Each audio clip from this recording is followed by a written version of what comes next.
Hello, hi friends, hi, welcome to everyone, welcome to KPSC study corner. Friends, ಬಹಳ ದಿನದ ಮೇಲೆ ಇವತ್ತು ಕ್ಲಾಸ್ನ ನೋಡೋಣ.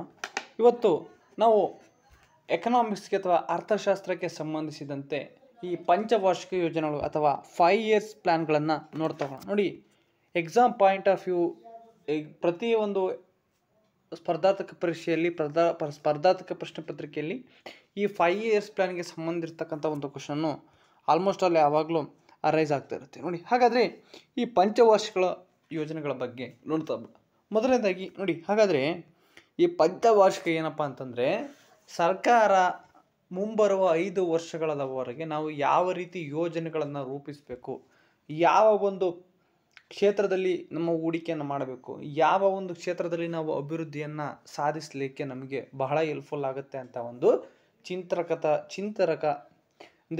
ಚಿಂತಕರ ಒಂದು ಚಾವಡಿಯಲ್ಲಿ ಅಥವಾ ಈ ಯೋಜನಾ ಆಯೋಗವನ್ನು ಇದರಲ್ಲಿರ್ತಕ್ಕಂಥ ಒಬ್ಬ ವ್ಯಕ್ತಿಗಳು ಇದರ ಬಗ್ಗೆ ಅಧ್ಯಯನ ಮಾಡಿ ಈ 5 ವರ್ಷದ ಅವಧಿಗೆ ಒಂದು ಪ್ಲ್ಯಾನನ್ನು ತರ್ತಕ್ಕಂಥ ಇದನ್ನು ನಾವು ಪಂಚವಾರ್ಷಿಕ ಯೋಜನೆಗಳು ಅಂತಕ್ಕಂಥ ಕರಿತಕ್ಕಂಥ.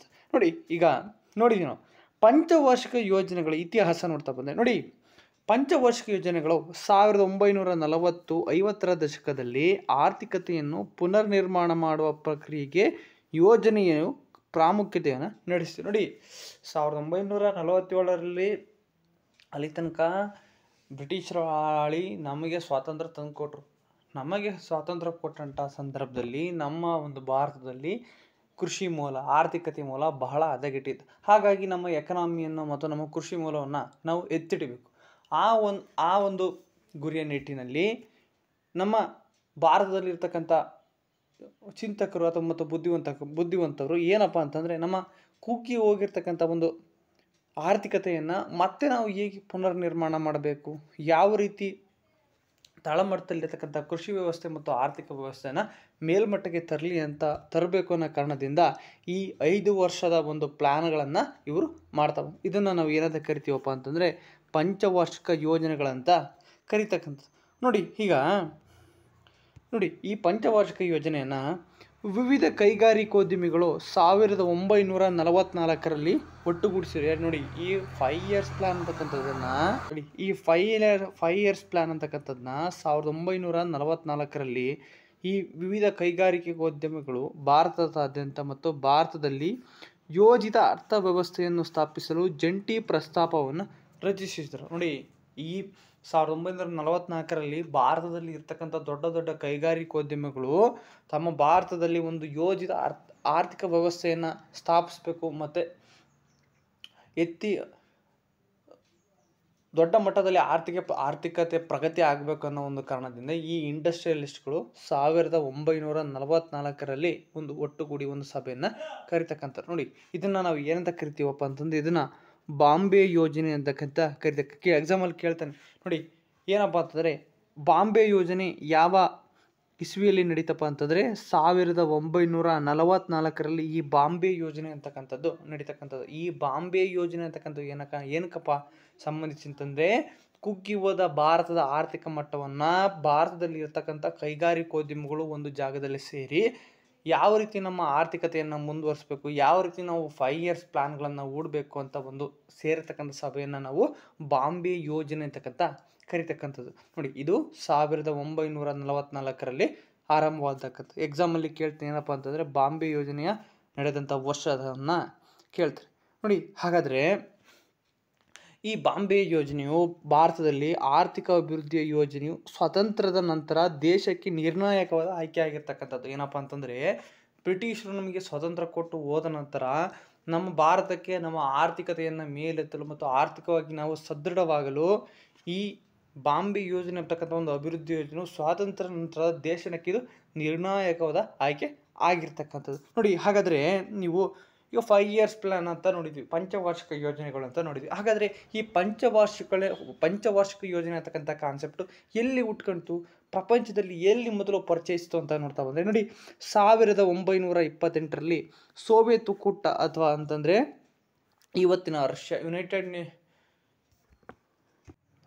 ಇವತ್ತಿನ ರಷ್ಯಾ ಆ ಒಂದು ದೇಶದಲ್ಲಿ ವ್ಯಕ್ತಿ ಜೋಸೆಫ್ ಸ್ಟಾಲಿನ್ ಅಂತಕ್ಕಂಥ ವ್ಯಕ್ತಿ ಈ ಯೋಜನೆಯನ್ನು ಜಾರಿಗೆ ತರ್ತಾನೆ. ಹಾಗಾಗಿ ಪ್ರಪಂಚದಲ್ಲಿ ಪಂಚವಾರ್ಷಿಕ ಯೋಜನೆಗಳ ಶಿಲ್ಪಿ ಅಂತ ಯಾರನ್ನ ಕರೀತಾರಪ್ಪ ಅಂತಂದರೆ ಜೋಸೆಫ್ ಸ್ಟಾಲಿನ್ನವನ್ನ ಏನು ಪಂಚವಾರ್ಷಿಕ ಯೋಜನೆಗಳ ಪಿತಾಮಹ ಅಂತಕ್ಕಂಥ ಕರಿತಕ್ಕಂಥ. ನೋಡಿ, ಹಾಗಾದರೆ 1928ರಲ್ಲಿ ಸೋವಿಯತ್ ಯೂನಿಯನ್ನಲ್ಲಿ ಇರ್ತಕ್ಕಂಥ ಈ ಪಂಚವಾರ್ಷಿಕ ಯೋಜನೆಯನ್ನು ನಾವು ಭಾರತಕ್ಕೆ ತಂದು ಮೊದಲು ಅಳವಡಿಸ್ಕೊಳ್ಳಿಕ್ಕೆ ಕಾರಣ ಆಗ್ತಕ್ಕಂಥದ್ದು. ನೋಡಿ, ಹಾಗಾದರೆ ಈ ಪಂಚವಾರ್ಷಿಕ ಯೋಜನೆಗಳನ್ನು ಹುಟ್ಟುಹಾಕಿದಂಥ ವ್ಯಕ್ತಿ ಯಾರಪ್ಪ ಅಂತಂದರೆ ಜೋಸೆಫ್ ಸ್ಟಾಲಿನ್ ಅಂತಕ್ಕಂಥ. ನೋಡಿ, ಹಾಗಾದರೆ ನಮ್ಮ ಭಾರತವು ಈ ಪಂಚವಾರ್ಷಿಕ ಯೋಜನೆಗಳಿಂದ ನಮ್ಮ ಆರ್ಥಿಕತೆಯನ್ನು ನಿರ್ಮಿಸ್ತಕ್ಕಂಥದ್ದು ಮತ್ತು ನಾವು ಡೆವಲಪ್ಮೆಂಟನ್ನು ಅಥವಾ ಅಭಿವೃದ್ಧಿಯನ್ನು ಸಾಧಿಸಲು ಸ್ವಾತಂತ್ರ್ಯದ ನಂತರ ಪಂಚವಾರ್ಷಿಕ ಯೋಜನೆಗಳ ಸರಣಿಯನ್ನು ಪ್ರಾರಂಭಿಸಲಾಯಿತು. ನೋಡಿ, ಏನಪ್ಪ ಅಂತಂದರೆ ನಮ್ಮ ಡೆವಲಪ್ಮೆಂಟು ಮತ್ತು ನಮ್ಮ ಎಕಾನಮಿನ ನಾವು ಗ್ರೋತ್ ಮಾಡಿಕೊಳ್ಳಲು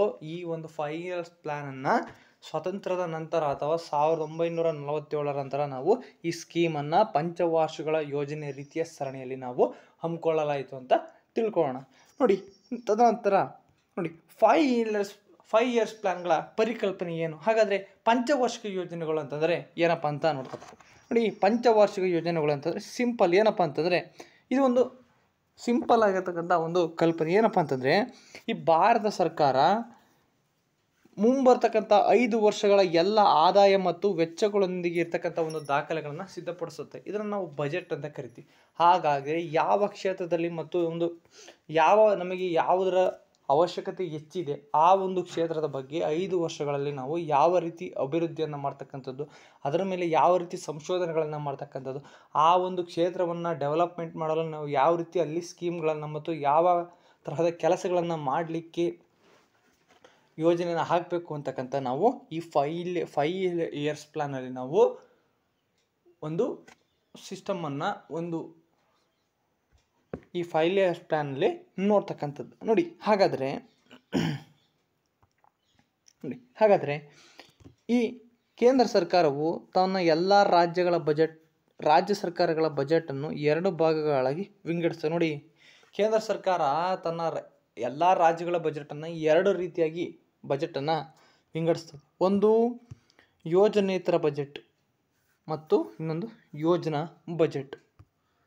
ನೋಡಿ, ಹಾಗಾದರೆ ಯೋಜನೇತರ ಬಜೆಟ್ ಅಂತಂದರೆ ಏನಪ್ಪ? ನೋಡಿ, ಯೋಜನೇತರ ಬಜೆಟ್ ಅಂತಂದರೆ ವಾರ್ಷಿಕ ವಸ್ತುಗಳಿಗೆ ಖರ್ಚು ಮಾಡಲಾಗ್ತದೆ. ನೋಡಿ, ಎಕ್ಸಾಮಲ್ಲಿ ಕೇಳ್ತಾನೆ ಯೋಜನೇತರ ಬಜೆಟ್ ಅಂದರೆ ಏನಪ್ಪ ಅಂತಂದರೆ ಈಗ ವಾರ್ಷಿಕವಾಗಿ ನಮ್ಮ ಕರ್ನಾಟಕ ಸರ್ಕಾರಕ್ಕೆ ನಮ್ಮ ಆರ್ಥಿಕ ಪ್ರಗತಿಗೆ ಯಾವ್ಯಾವ ಒಂದು ವಸ್ತುಗಳು ಸಲಕರಣೆಗಳಿಗೆ ಬೇಕಾದಂಥ ಸವಲತ್ತುಗಳು ನಮಗೆ ಏನೇನು ಬೇಕೋ ಆ ಒಂದು ವಸ್ತುಗಳ ಮೇಲೆ ನಾವು ಹಾಕ್ತಕ್ಕಂಥ ಹಣವನ್ನು ನಾವು ಯೋಜನೇತರ ಬಜೆಟನ್ನು ನೋಡ್ತೀವಿ. ಏನಪ್ಪ ಅಂತಂದರೆ ವಾರ್ಷಿಕ ವಸ್ತುಗಳಿಗೆ ಖರ್ಚು ಮಾಡಲಾಗ್ತಕ್ಕಂಥ ಒಂದು ಹಣವನ್ನು ನಾವು ಯೋಜನೇತರ ಬಜೆಟ್ ಅಂತಕ್ಕಂಥ ಕರಿತಕ್ಕಂಥ. ನೋಡಿ, ಹಾಗಾದರೆ ಯೋಜನೇತರ ಬಜೆಟ್ ಅಥವಾ ಯೋಜನಾ ಬಜೆಟ್ ಏನಪ್ಪ ಅಂತಂದರೆ ಯೋಜನೆಯು ನಿಗದಿಪಡಿಸಿದ ಆದ್ಯತೆಗಳ ಪ್ರಕಾರ ಯೋಜಿತ ಬಜೆಟನ್ನು 5 ವರ್ಷಗಳ ಆಧಾರದ ಮೇಲೆ ಖರ್ಚು ಮಾಡಲಾಗ್ತದೆ. ನೋಡಿ, ಏನಪ್ಪ ಅಂತಂದರೆ ಈ ಪಂಚವಾರ್ಷಿಕ ಯೋಜನೆಯಿಂದ ಈಗ ನಿಗದಿಪಡಿಸಿರ್ತಕ್ಕಂಥ ಆದ್ಯತೆಗಳು ಏನಪ್ಪ ಅಂತಂದರೆ ಈಗ ನಮಗೊಂದು ಕಾರ್ಖಾನೆಗಳನ್ನು 5 ವರ್ಷಕ್ಕೆ ಕಟ್ಟಬೇಕಾಗಿರುತ್ತೆ. ಆಮೇಲೆ ಜಿಲ್ಲಾವಾರು ಹಾಸ್ಪಿಟ್ಲ್ಗಳನ್ನು ಕಟ್ಟಿರಬೇಕಾಗುತ್ತೆ. ಈ ಥರ ನಿಗದಿಪಡಿಸಿದಂಥ ಆದ್ಯತೆಗಳ ಪ್ರಕಾರ ಈ ಯೋಜಿತ ಬಜೆಟನ್ನು ಈ 5 ವರ್ಷಗಳ ಪ್ಲ್ಯಾನ್ ಇರುತ್ತಲ್ಲ ಇದ್ರ ಮೇಲೆ ಖರ್ಚು ಮಾಡ್ತಕ್ಕಂಥದ್ದು. ಇದನ್ನು ನಾವು ಯೋಜನಾ ಬಜೆಟ್ ಅಂತಕ್ಕಂಥ ಕರಿತಕ್ಕಂಥದ್ದು. ನೋಡಿ, ಈಗ ನಮ್ಮ ಭಾರತದ ಆರ್ಥಿಕತೆಯಲ್ಲಿ ಹಾಗಾದರೆ ಈಗ 5 ಇಯರ್ಸ್ ಪ್ಲ್ಯಾನ್ ಅಥವಾ ಪಂಚವಾರ್ಷಿಕ ಯೋಜನೆ ಒಳಗಿಂದ ನಾವು ಎಷ್ಟು ಡ್ಯೂರೇಷನ್ ಒಳಗೆ ಹಾಕ್ತಾ ಬಂದ್ವಿ, ಎಷ್ಟು ಡ್ಯೂರೇಷನ್ ಒಳಗೆ ನಾವು ಈ ಪಂಚವಾರ್ಷಿಕ ಯೋಜನೆಗಳನ್ನು ಪ್ಲ್ಯಾನ್ ಹಾಕ್ತಾ ಬಂದ್ವಿ ಅಂತ ನೋಡಿದರೆ ಎಕ್ಸಾಮಲ್ಲಿ ಕೇಳ್ತೇನೆ. ನೋಡಿ, ನಮ್ಮ ಭಾರತದ ಆರ್ಥಿಕತೆಯ ಮಾದರಿಯಲ್ಲಿ 1951ರಿಂದ 2017 ತನಕ ಪಂಚವಾರ್ಷಿಕ ಯೋಜನೆಗಳ ಆಧಾರದ ಮೇಲೆ ಯೋಜನೆಯ ಪರಿಕಲ್ಪನೆಯನ್ನು ಅವಲಂಬಿಸಿದ್ರು. ಏನಪ್ಪ ಅಂತಂದರೆ 1951ರಿಂದ 2017 ಬರ್ತಕ್ಕಂಥ ನಮ್ಮ ಒಂದು ಆರ್ಥಿಕ ಪ್ರಗತಿ ಈ ಪಂಚವಾರ್ಷಿಕ ಯೋಜನೆಗಳ ಮೇಲೆ ನಿಂತಿರ್ತಕ್ಕಂಥದ್ದು. ಹಾಗಾಗಿ ಈ ಪಂಚವಾರ್ಷಿಕ ಯೋಜನೆಗಳಲ್ಲಿ ನಮ್ಮ ಭಾರತದ ಆರ್ಥಿಕತೆಗೆ ಕೊಡುಗೆ ನೀಡತಕ್ಕಂಥ ಬಹಳ ಒಂದು ವಿಷಯಗಳು ಈ ಪಂಚವಾರ್ಷಿಕ ಯೋಜನೆಗಳಲ್ಲಿ ಅಳವಡಿಸಿಕೊಂಡಿರುತ್ತೆ. ಹಾಗಾಗಿ ನಾವು ಈ ಎಕ್ಸಾಮ್ ಪರ್ಪಸ್ ಆಫ್ ವ್ಯೂ ಈ ಪಂಚವಾರ್ಷಿಕ ಯೋಜನೆಗಳ ಬಗ್ಗೆ ಬಹಳ ತಿಳ್ಕೊಬೇಕಪ್ಪ ಅಂತಂದರೆ ಎಕ್ಸಾಮ್ ಪಾಯಿಂಟ್ ಆಫ್ ವ್ಯೂ ಅಲ್ಲಿ ಈ ಪಂಚವಾರ್ಷಿಕ ಯೋಜನೆಗಳ ಬಗ್ಗೆ ಬಹಳ ಕ್ವಶನ್ ಕೇಳ್ತದೆ. ನೋಡಿ ಈಗ ನೋಡಿ ಮೊದಲನೇ ಈಗ ಈ ಪಂಚವಾರ್ಷಿಕ ಯೋಜನೆಗಳನ್ನು ಅಂತ ನಾವು ಏನಂತ ನೋಡಿದ್ವಿ, ಅದು ಎಲ್ಲಿ ಉಟ್ಕೊಂತು ಅಂತ ನೋಡಿದ್ವಿ. ಹಾಗಾದರೆ ಅಲ್ಲಿ ಯಾವ ರೀತಿ ನಾವು ಹಣವನ್ನು ಖರ್ಚು ಮಾಡ್ತೀವಿ ಅಂತ ನೋಡಿದ್ವಿ. ಹಾಗಾದರೆ ಈ ಪಂಚವಾರ್ಷಿಕ ಯೋಜನೆಗಳನ್ನು ಯಾರಪ್ಪ ತಯಾರಿಸೋರು, ಅದಕ್ಕೆ ಯಾರು ಗೈಡೆನ್ಸನ್ನು ಕೊಡ್ತಾರೆ ನೋಡಿ. ಇದನ್ನು ಮೇನ್ ಇಂಪಾರ್ಟೆಂಟ್ ನೋಡಿ. ಏನಪ್ಪ ಅಂತಂದರೆ ಯೋಜನಾ ಆಯೋಗ ಎಂದು ಕರೆಯಲ್ಪಡುವ ಒಂದು ಸಂಸ್ಥೆಯಿಂದ ಪಂಚವಾರ್ಷಿಕ ಯೋಜನೆಗಳನ್ನು ರೂಪಿಸಲಾಗಿರ್ತದೆ ನೋಡಿ. ಏನಪ್ಪ ಅಂತಂದರೆ ಯೋಜನಾ ಆಯೋಗ ಅಂತ ಹೇಳ್ತೀವಿ. ಯೋಜನಾ ಆಯೋಗಪ್ಪ ಅಂತಂದರೆ ನಮ್ಮ ಭಾರತದಲ್ಲಿ ವಿವಿಧ ಕ್ಷೇತ್ರಗಳಿಂದ ಪರಿಣಿತಿ ಹೊಂದಿರತಕ್ಕಂಥ ವ್ಯಕ್ತಿಗಳು ಮತ್ತು ಹಲವಾರು ವಿಜ್ಞಾನಿಗಳ ಒಂದು ಚಿಂತಕರ ಚಾವಡಿ, ಆ ಒಂದು ಗುಂಪನ್ನು ನಾವು ಯೋಜನಾ ಆಯೋಗ ಅಂತಕ್ಕಂಥ ಕರಿತೀವಿ. ಆ ಯೋಜನಾ ಆಯೋಗದಿಂದ ನಮ್ಮ 5 ವರ್ಷಕ್ಕೆ ಬೇಕಾದಂತಹ ಆದ್ಯತೆಗಳ ಮೇಲೆ ಪ್ಲ್ಯಾನ್ಗಳನ್ನು ಮಾಡಿ ಅವರು ಎಕ್ಸಿಕ್ಯೂಷನ್ ಅಥವಾ ಆ ಒಂದು ಪ್ಲ್ಯಾನ್ಗಳನ್ನು ನಮಗೆ ಸರ್ಕಾರಕ್ಕೆ ನೀಡ್ತಕ್ಕಂಥದ್ದು. ಈ ಪಂಚವಾರ್ಷಿಕ ಯೋಜನೆಗಳನ್ನು ಯಾರು ರೂಪಿಸ್ತಾರಪ್ಪ ಅಂದರೆ ಎಕ್ಸಾಮಲ್ಲಿ ಕೇಳ್ತಾನೆ. ಪಂಚವಾರ್ಷಿಕ ಯೋಜನೆಗಳನ್ನು ಯೋಜನಾ ಆಯೋಗ ಅಥವಾ ಇತ್ತೀಚೆಗೆ ಯೋಜನಾ ಆಯೋಗವನ್ನು 2015ರಲ್ಲಿ ನೀತಿ ಆಯೋಗ ಅಂತಕ್ಕಂಥ ನಾಮಕರಣವನ್ನು ಮಾಡಿರ್ತಾರೆ ನೋಡಿ. ಯೋಜನಾ ಆಯೋಗ ಎಂದು ಕರೆಯಲ್ಪಡುವ ಸಂಸ್ಥೆಯಿಂದ ಪಂಚವಾರ್ಷಿಕ ಯೋಜನೆಗಳನ್ನು ರೂಪಿಸಲಾಗಿರ್ತಕ್ಕಂಥದ್ದು, ಅವುಗಳಿಂದ ಕಾರ್ಯಗೊಳಿಸಲಾಗಿದೆ ಮತ್ತು ನಿಯಂತ್ರಿಸಲಾಗ್ತದೆ ನೋಡಿ. ಏನಪ್ಪ ಅಂತಂದರೆ ಈ ಪಂಚವಾರ್ಷಿಕ ಯೋಜನೆಗಳನ್ನು ನೀತಿ ಆಯೋಗ ಅಥವಾ ಯೋಜನಾ ಆಯೋಗದಿಂದ ಕಾರ್ಯಗತಗೊಳಿಸಲಾಗಿರ್ತಕ್ಕಂಥದ್ದು. ನೆಕ್ಸ್ಟು ಆ ಯೋಜನಾ ಆಯೋಗದಿಂದ ಈ ಪಂಚವಾರ್ಷಿಕ ಯೋಜನೆಗಳು ಅಥವಾ 5 ಇಯರ್ಸ್ ಪ್ಲ್ಯಾನ್ಗಳನ್ನು ನಾವು ಕಂಟ್ರೋಲನ್ನು ಮಾಡ್ತಕ್ಕಂಥದ್ದು. ತದನಂತರ ನೋಡಿ ಯೋಜನಾ ಆಯೋಗವನ್ನು 2015ರಲ್ಲಿ ನೀತಿ ಆಯೋಗ ಎಂದು ಚಿಂತಕರ ಚಾವಡಿ ಎಂದು ಬದಲಿಸಲಾಗಿದೆ ನೋಡಿ. ಏನಪ್ಪ ಅಂತಂದರೆ 1951ರಿಂದನೇ ಯೋಜನಾ ಆಯೋಗ ಸ್ಟಾರ್ಟ್ ಆಗಿರುತ್ತೆ. ಆದರೆ 2015 ತನಕ ನಾವು ಯೋಜನಾ ಆಯೋಗ ಅಂತ ಕರಿತಾ ಇರ್ತೀವಿ. ಹಾಗಾಗಿ 2017ರಲ್ಲಿ ನಾವು ಯೋಜನಾ ಆಯೋಗದ ಬದಲು ನೀತಿ ಆಯೋಗ, ಏನಪ್ಪ ಅಂದರೆ national institute of transforming India ಅಂತಕ್ಕಂಥ ಈ ಒಂದು ಯೋಜನಾ ಆಯೋಗವನ್ನು ಮರುನಾಮಕರಣವನ್ನು ಮಾಡ್ತಕ್ಕಂಥ ನೋಡಿ. ಏನಪ್ಪ ಅಂತಂದರೆ ನಮ್ಮ ಪಂಚವಾರ್ಷಿಕ ಯೋಜನೆಗಳನ್ನು ರೂಪಿಸ್ತಕ್ಕಂಥವ್ರು ಈ ನೀತಿ ಆಯೋಗದವರು ನೋಡಿ. ಹಾಗಾದರೆ ನೋಡಿ ಏನಪ್ಪ ಅಂತಂದರೆ ಯೋಜನಾ ಆಯೋಗವನ್ನು 2015ರಲ್ಲಿ ನೀತಿ ಆಯೋಗ ಎಂದು ಮತ್ತು ಚಿಂತಕರ ಚಾವಡಿ ಅಂತಕ್ಕಂಥ ನಾವು ಕರಿತಕ್ಕಂಥದ್ದು ನೋಡಿ. ನೀತಿ ಆಯೋಗವು 3 ದಾಖಲೆಗಳೊಂದಿಗೆ ಹೊರಬಂದಿರತಕ್ಕಂಥದ್ದು ನೋಡಿ.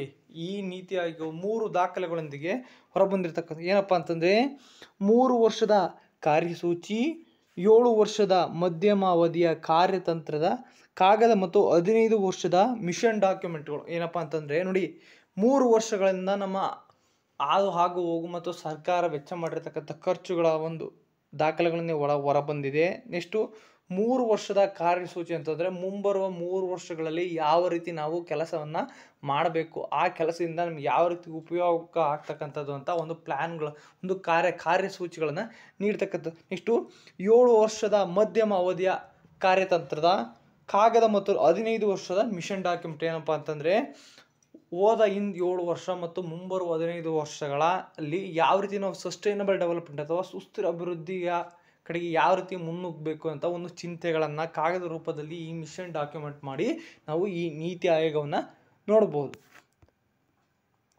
ನೆಕ್ಸ್ಟು ಈಗ ಪಂಚವಾರ್ಷಿಕ ಯೋಜನೆ ಬಗ್ಗೆ ನೋಡಿ. ಈಗ ನಾವು ಪಂಚವಾರ್ಷಿಕ ಯೋಜನೆ ಅಂದರೆ ಏನು, ಎಲ್ಲಿ ಉಟ್ಕೊಂಡು ಪಂಚವಾರ್ಷಿಕ ಯೋಜನೆಯಲ್ಲಿ ಯಾವ ರೀತಿ ನಾವು ಲೆಕ್ಕ ಹಾಕ್ತೀವಿ, ಯಾವ ರೀತಿ ನಾವು ಈ ಒಂದು ವಿಷಯಗಳನ್ನು ಕೈಗೊಳ್ತೀವಿ, ಹಾಗಾದರೆ ಪಂಚವಾರ್ಷಿಕಗಳನ್ನು ಯಾರು ರೂಪಿಸ್ತಾರೆ ಅಂತ ನೋಡಿದ್ವಿ. ಈಗ ನಾವು ನಮ್ಮಲ್ಲಿ 12 ಪಂಚವಾರ್ಷಿಕ ಯೋಜನೆಗಳಿವೆ. ಹಾಗಾಗಿ ಈ ಎಕ್ಸಾಮ್ ಪಾಯಿಂಟ್ ಆಫ್ ವ್ಯೂ ಬಹಳ ಇಂಪಾರ್ಟೆಂಟು. ನೋಡ್ತಾ ಬರೋಣ. ಮೊದಲನೇದಾಗಿ ಪಂಚವಾರ್ಷಿಕ ಯೋಜನೆಗಳು ನೋಡಿ. ಪಂಚವಾರ್ಷಿಕ ಯೋಜನೆಗಳಲ್ಲಿ ಮೊದಲನೇ ಪಂಚವಾರ್ಷಿಕ ಯೋಜನೆಯನ್ನು ನೋಡ್ತಾ ಬರೋಣ. ಇದು 1951ರಿಂದ 1956ರವರೆಗೆ ಒಂದು ಪಂಚವಾರ್ಷಿಕ ಯೋಜನೆಗೆ ಪಂಚ ಅಂತ ಅಲ್ಲೇ ಇದೆ, 5 ವರ್ಷ ಡ್ಯೂರೇಷನ್. ಒಂದು ಪಂಚವಾರ್ಷಿಕ ಯೋಜನೆಗೆ 5 ವರ್ಷ ಡ್ಯೂರೇಷನ್ ಇರ್ತಕ್ಕಂಥದ್ದು ನೋಡಿ. ಎಕ್ಸಾಮಲ್ಲಿ ಕೇಳ್ತೀನಿ ಏನಪ್ಪ ಅಂತಂದರೆ ಮೊದಲನೇ ಪಂಚವಾರ್ಷಿಕ ಯೋಜನೆ ಇದ್ದ ಅವಧಿಯನ್ನು ತಿಳಿಸಿ ಅಂತಂದರೆ 1951ರಿಂದ 1956ರವರೆಗೆ ಈ ಪಂಚವಾರ್ಷಿಕ ಯೋಜನೆ ಮೊದಲನೇ ಡ್ಯೂರೇಷನ್ ಇರ್ತಕ್ಕಂಥದ್ದು ನೋಡಿ. ಹಾಗಾದರೆ ಈ ಮೊದಲನೇ ಪಂಚವಾರ್ಷಿಕ ಯೋಜನೆ ಬಗ್ಗೆ ನೋಡ್ತಾ ಬಂದರೆ ಮೊದಲ ಪಂಚವಾರ್ಷಿಕ ಯೋಜನೆಯು ಭಾರತದ ಆರ್ಥಿಕ ಅಭಿವೃದ್ಧಿಗೆ ಒತ್ತನ್ನು ನೀಡತಕ್ಕಂಥದ್ದು ನೋಡಿ. ಏನಪ್ಪ ಅಂತಂದರೆ ನಮ್ಮ ಈ ಇಂಡಿಯನ್ ಎಕನಾಮಿಕ್ ಸಿಸ್ಟಮ್ಗೆ ಅಥವಾ ಎಕನಾಮಿಕ್ ಸಿಸ್ಟಮ್ಗೆ ಡೆವಲಪ್ಮೆಂಟ್ ಆಗಲು ಬಹಳ ಒತ್ತನ್ನು ನೀಡ್ತಕ್ಕಂಥದ್ದು ನೋಡಿ. ಹಾಗಾದರೆ ಇದನ್ನು ಯಾರು ಮೊದಲಪ್ಪ ಮಂಡಿಸಿದಪ್ಪ ಅಂತಂದರೆ ನಮ್ಮ ಭಾರತದ ಮೊದಲ ಪ್ರಧಾನಿ ಆದಕ್ಕಂಥ ಜವಾಹರ್ಲಾಲ್ ನೆಹರೂರವರು ಭಾರತದ ಸಂಸತ್ತಿಗೆ ಪ್ರಸ್ತುತಪಡಿಸಿರ್ತಕ್ಕಂಥ. ನೋಡಿ ಎಕ್ಸಾಮಲ್ಲಿ ಕೇಳ್ತಾನೆ ಏನಪ್ಪ ಅಂತಂದರೆ ಭಾರತದ ಮೊದಲ ಪಂಚವಾರ್ಷಿಕ ಯೋಜನೆಯನ್ನು ಈ ಕೆಳಗಿನ ಯಾವ ವ್ಯಕ್ತಿಯು ಸಂಸತ್ತಿನಲ್ಲಿ ಪ್ರಸ್ತುತಪಡಿಸಿದರು ಅಂತಂದರೆ ಜವಾಹರ್ಲಾಲ್ ನೆಹರೂರವರು ಮೊಟ್ಟ ಮೊದಲ ಬಾರಿಗೆ ಪಂಚವಾರ್ಷಿಕ ಯೋಜನೆಗಳನ್ನು ನಮ್ಮ ಭಾರತದ ಸಂಸತ್ತಿನಲ್ಲಿ ಪ್ರಸ್ತುತವನ್ನು ಪಡಿಸ್ತಾರೆ. ನೆಕ್ಸ್ಟು ನೋಡಿ KN ರಾಜ್. ಈ KN ರಾಜ್ ಅಂತಕ್ಕಂಥವ್ರು ಇವರು ಯುವ ಎಕನಾಮಿಸ್ಟ್, ಯುವ ಅರ್ಥಶಾಸ್ತ್ರಜ್ಞ. ಇವರು ಭಾರತವು ಮೊದಲು 2 ದಶಕಗಳವರೆಗೆ ನಿಧಾನವಾಗಿ ಎಂದು ವಾಸಿಸಿರ್ತದೆ. ನೋಡಿ ಏನಪ್ಪ ಅಂತಂದರೆ ಮುಂಬರುವ 2 ದಶಕಗಳು ಅಂತಂದರೆ 20 ವರ್ಷಗಳವರೆಗೆ ಎಕನಾಮಿಕ್ ಸಿಸ್ಟಮಲ್ಲಿ ನಾವು ನಿಧಾನವಾಗಿ ಗ್ರೋತನ್ನು ಪಡಿತೀವಿ ಅಂತ ಈ KN ರಾಜ್ ಅಂತಕ್ಕಂಥ ಯುವ ಅರ್ಥಶಾಸ್ತ್ರಜ್ಞ ನಮಗೆ ಹೇಳ್ತಾರೆ. ನೋಡಿ ಹಾಗಾದರೆ ಈ ಮೊದಲ ಪಂಚವಾರ್ಷಿಕ ಯೋಜನೆ ನಮ್ಮ ಭಾರತದಲ್ಲಿ ಮುಖ್ಯವಾಗಿ ನಾವು ಕೃಷಿಯ ಬಗ್ಗೆ ಆದ್ಯತೆಯನ್ನು ನೀಡಿರ್ತಕ್ಕಂಥ. ಯಾಕಪ್ಪ ಅಂತಂದರೆ ಭಾರತದಲ್ಲಿ ಬಹಳ ಬಡತನ ಇರುತ್ತೆ ಮತ್ತು ಆಹಾರ ಧಾನ್ಯಗಳ ಕೊರತೆ ಭಾಳ ಇರುತ್ತೆ. ಹಾಗಾಗಿ ನಾವು ಮೊದಲು ಕೃಷಿಯನ್ನು ಡೆವಲಪ್ಮೆಂಟ್ ಮಾಡ್ಕೋಬೇಕು. ಯಾಕಪ್ಪ ಅಂತಂದರೆ ಭಾರತ ಕೃಷಿ ಪ್ರಧಾನ ಕುಟುಂಬವಾಗಿರ್ತಕ್ಕಂಥ ದೇಶ. ನೋಡಿ ಮೊದಲನೇದಾಗಿ ಇದು ಮುಖ್ಯವಾಗಿ ಅಣೆಕಟ್ಟುಗಳು ಮತ್ತು ನೀರಾವರಿಯಲ್ಲಿ ಹೂಡಿಕೆ ಸೇರಿದಂತೆ ಕೃಷಿಯ ವಲಯವನ್ನು ಉದ್ದೇಶಿಸಿರ್ತಕ್ಕಂಥ. ಏನಪ್ಪ ಅಂತಂದರೆ ಮೊದಲ ಪಂಚವಾರ್ಷಿಕ ಯೋಜನೆ ಏನಪ್ಪ ಅಂತಂದರೆ ವಾಟರನ್ನ ಸ್ಟೋರೇಜ್ ಮಾಡ್ತಕ್ಕಂಥ. ಮಳೆಗಾಲದಲ್ಲಿ ವಾಟರನ್ನ ಸ್ಟೋರೇಜ್ ಮಾಡಿ ಬೇಸಿಗೆಯಲ್ಲಿ ಅವನ್ನ ಕೆನಾಲ್ ಸಿಸ್ಟಮ್ಗಳ ಮೂಲಕ ಈ ಲ್ಯಾಂಡ್ಗಳಿಗೆ ಬಿಟ್ಟಾಗ ಅಲ್ಲಿ ಕೃಷಿಯನ್ನು ಮಾಡ್ತಕ್ಕಂಥ. ಅದರಿಂದ ನಮ್ಮ ಎಕನಾಮಿ ಮತ್ತು ಡೆವಲಪ್ಮೆಂಟ್ ಆಗ್ತಕ್ಕಂಥ. ನೋಡಿ ಫಸ್ಟು ಮೊದಲನೇದು ಯಾವುದಪ್ಪ ಅಂತಂದರೆ ಬಕ್ರಾನಂಗಲ್ ಅಣೆಕಟ್ಟಿಗೆ ಮಾಜಿ ಹೆಚ್ಚಿನ ಅಂಚಿಗಳನ್ನ ನೀಡಲು. ನೋಡಿ ಈ ಸೆಟ್ಲೇಜ್ ನದಿಗೆ ಈ ಬಕ್ರಾನಂಗಲ್ ಅಣೆಕಟ್ಟನ್ನು ಕಟ್ಟಿರ್ತಕ್ಕಂಥದ್ದು. ಇದನ್ನು ನಾವು ಹಿಮಾಚಲ ಪ್ರದೇಶದಲ್ಲಿ ನೋಡ್ಬೋದು. ಇದು ಏನಪ್ಪ ಅಂತಂದರೆ ಭಾರತದಲ್ಲಿ ಕಂಡು ಬರ್ತಕ್ಕಂಥ ಅತಿ ಹೆಚ್ಚು ಆಳವಾಗಿರ್ತಕ್ಕಂಥ ಮತ್ತು ಹೈಯೆಸ್ಟ್ ವಾಟರ್ ರಿಸರ್ವಾಯರ್ ಡ್ಯಾಮ್ ಇರ್ತಕ್ಕಂಥದ್ದು ಯಾವುದು ಈ ಬಕ್ರಾನಂಗಲ್ ಅಂತ. ಇದು ನಮ್ಮ ಭಾರತದಲ್ಲಿ ಪಂಚವಾರ್ಷಿಕ ಯೋಜನೆಗಳ ಅಡಿಯಲ್ಲಿ ಮೊದಲನೇ ಡೆವಲಪ್ಮೆಂಟ್ ಆದಂಥ ಡ್ಯಾಮ್ಗಳನ್ನು ನಾವು ನೋಡ್ತಾ ಬರ್ಬೋದು.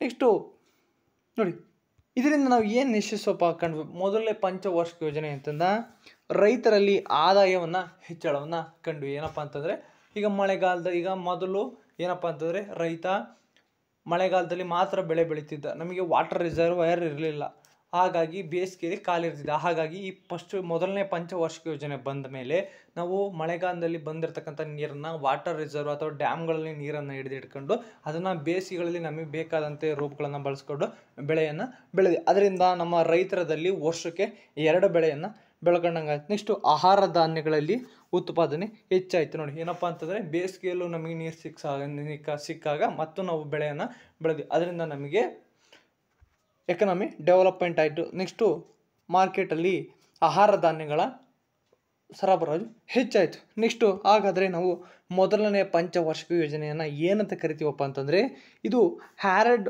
ಡೋಮರ್ ಮಾದರಿಯನ್ನು ಆಧರಿಸಿ ಮತ್ತು ಹೆಚ್ಚುತ್ತಿರುವ ಉಳಿತಾಯಕ್ಕೆ ಒತ್ತನ್ನು ನೀಡ್ತಕ್ಕಂಥದ್ದು. ನೋಡಿ ಎಕ್ಸಾಮಲ್ಲಿ ಕೇಳ್ತಾರೆ ಏನಪ್ಪ ಅಂತಂದರೆ ಭಾರತದ ಮೊದಲ ಪಂಚವಾರ್ಷಿಕ ಯೋಜನೆ ಯಾವ ಮಾದರಿಯನ್ನು ಆಧರಿಸಿದೆ ಅಂತ ಕೇಳಿದರೆ ಏನಪ್ಪ ಅಂತಂದರೆ ಹ್ಯಾರಡ್ ಡೋಮರ್ ಮಾದರಿಯನ್ನು ಈ ಮೊದಲನೇ ಪಂಚವಾರ್ಷಿಕ ಯೋಜನೆ ಅವಲಂಬಿಸಿರ್ತಕ್ಕದ್ದು. ಯಾವುದಪ್ಪ ಅಂತಂದರೆ ಹ್ಯಾರಡ್ ಡೋಮರ್ ಮಾದರಿಯನ್ನು ಈ ಮೊದಲನೇ ಪಂಚವಾರ್ಷಿಕ ಯೋಜನೆ ಆಧರಿಸಿರ್ತಕ್ಕಂಥದ್ದು. ನೋಡಿ ಹಾಗಾದರೆ ಇದು ಹೆಚ್ಚುತ್ತಿರುವ ಉಳಿತಾಯಕ್ಕೆ ಒತ್ತನ್ನು ನೀಡಿರ್ತಕ್ಕಂಥ. ಏನಪ್ಪ ಅಂತಂದರೆ ಈ ಮೊದಲನೇ ಪಂಚವಾರ್ಷಿಕ ಯೋಜನೆ ರೈತರ ಬಳಿ ಹೆಚ್ಚು ಉಳಿತಾಯಕ್ಕೆ ಆದಾಯವನ್ನು ಇದು ಬಹಳ ನೀಡಿತು. ನೋಡಿ ಹಾಗಾದರೆ 1956ರ ಅಂತ್ಯದ ವೇಳೆಗೆ 5 ಭಾರತೀಯ ತಂತ್ರಜ್ಞಾನ ಸಂಸ್ಥೆಗಳನ್ನು ಸ್ಥಾಪಿಸಲಾಯಿತು. ಏನಪ್ಪ ಅಂದರೆ IIT ಇಂಡಿಯನ್ ಇನ್ಸ್ಟಿಟ್ಯೂಟ್ ಆಫ್ ಟೆಕ್ನಾಲಜಿಗಳನ್ನು ಅಥವಾ ಅಂದರೆ ತಾಂತ್ರಿಕ ಮಹಾವಿಶ್ವವಿದ್ಯಾನಿಲಯ ಅಥವಾ ನೀವು ಕೇಳಿರ್ಬೋದು Indian institute of technology, IIT Kharagpur, IIT Bombay, IIT Delhi, IIT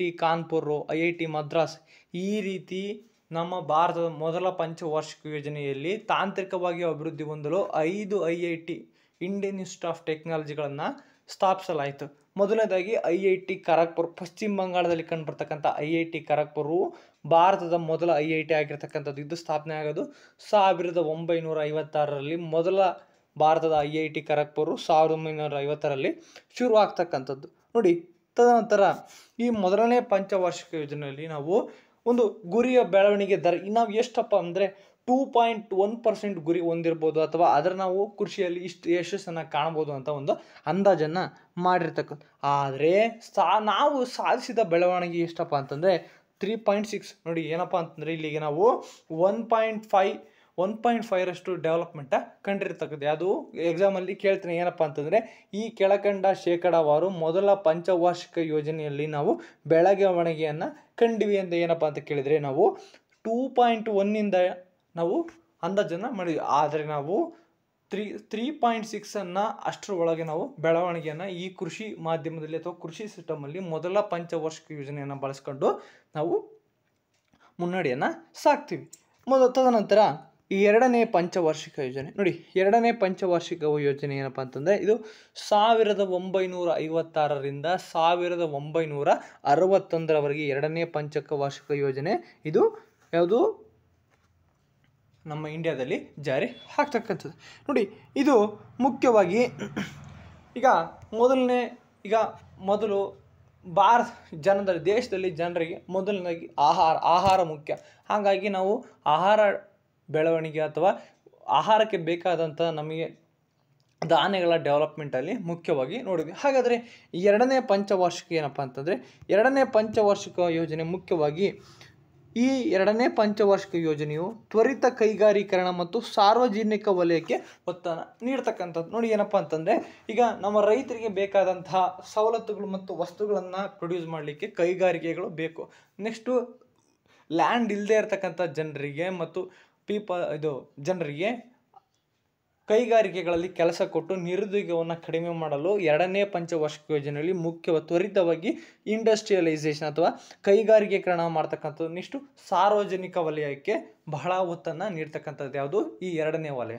ಹಾಗಾದರೆ ಪ್ರಮುಖ ಯೋಜನೆಗಳು ನೋಡಿ. ಹಾಗಾದರೆ ಈಗ ನಾವು ಯಾವ ಒಂದು ಪ್ಲೇಸಲ್ಲಿ ಎರಡನೇ ಪಂಚವಾರ್ಷಿಕ ಯೋಜನೆ ಅಂಡರು ಈ ಇಂಡಸ್ಟ್ರಿಗಳನ್ನು ಓಪನ್ ಮಾಡಿದ್ರಪ್ಪ ಅಂತ ನೋಡಿ, IITಗಳು ಎಲ್ಲಪ್ಪ ಅಂತಂದರೆ IIT ಭಿಲಾಯ್, ಆಮೇಲೆ ಪಶ್ಚಿಮ ಬಂಗಾಳದ ದುರ್ಗಾಪುರ, ಆಮೇಲೆ ರೂರ್ಕೆಲಾ, ಈ ಜರ್ಮನಿಯ ಒಂದು ಇದರಿಂದ ರೂರ್ಕೆಲಾನಲ್ಲಿ ಕಟ್ತಾರೆ. ನೆಕ್ಸ್ಟು ಈ ಇಂಗ್ಲೆಂಡ್ ಸಹಾಯದಿಂದ ದುರ್ಗಾಪುರವನ್ನು ಕಟ್ತಾರೆ. ನೆಕ್ಸ್ಟು ರಷ್ಯಾದ ಹೆಲ್ಪಿಂದ ಈ ಭಿಲಾಯಿ ಕಾರ್ಖಾನೆಯನ್ನು ಕಟ್ತಾರೆ. ಈ ರೀತಿ ಬೇರೆ ಬೇರೆ ದೇಶಗಳ ಸಹಾಯತ್ವದಿಂದ ನಮ್ಮಲ್ಲಿ ಇಂಡಸ್ಟ್ರಿಗಳನ್ನು ಕಟ್ತಾರೆ.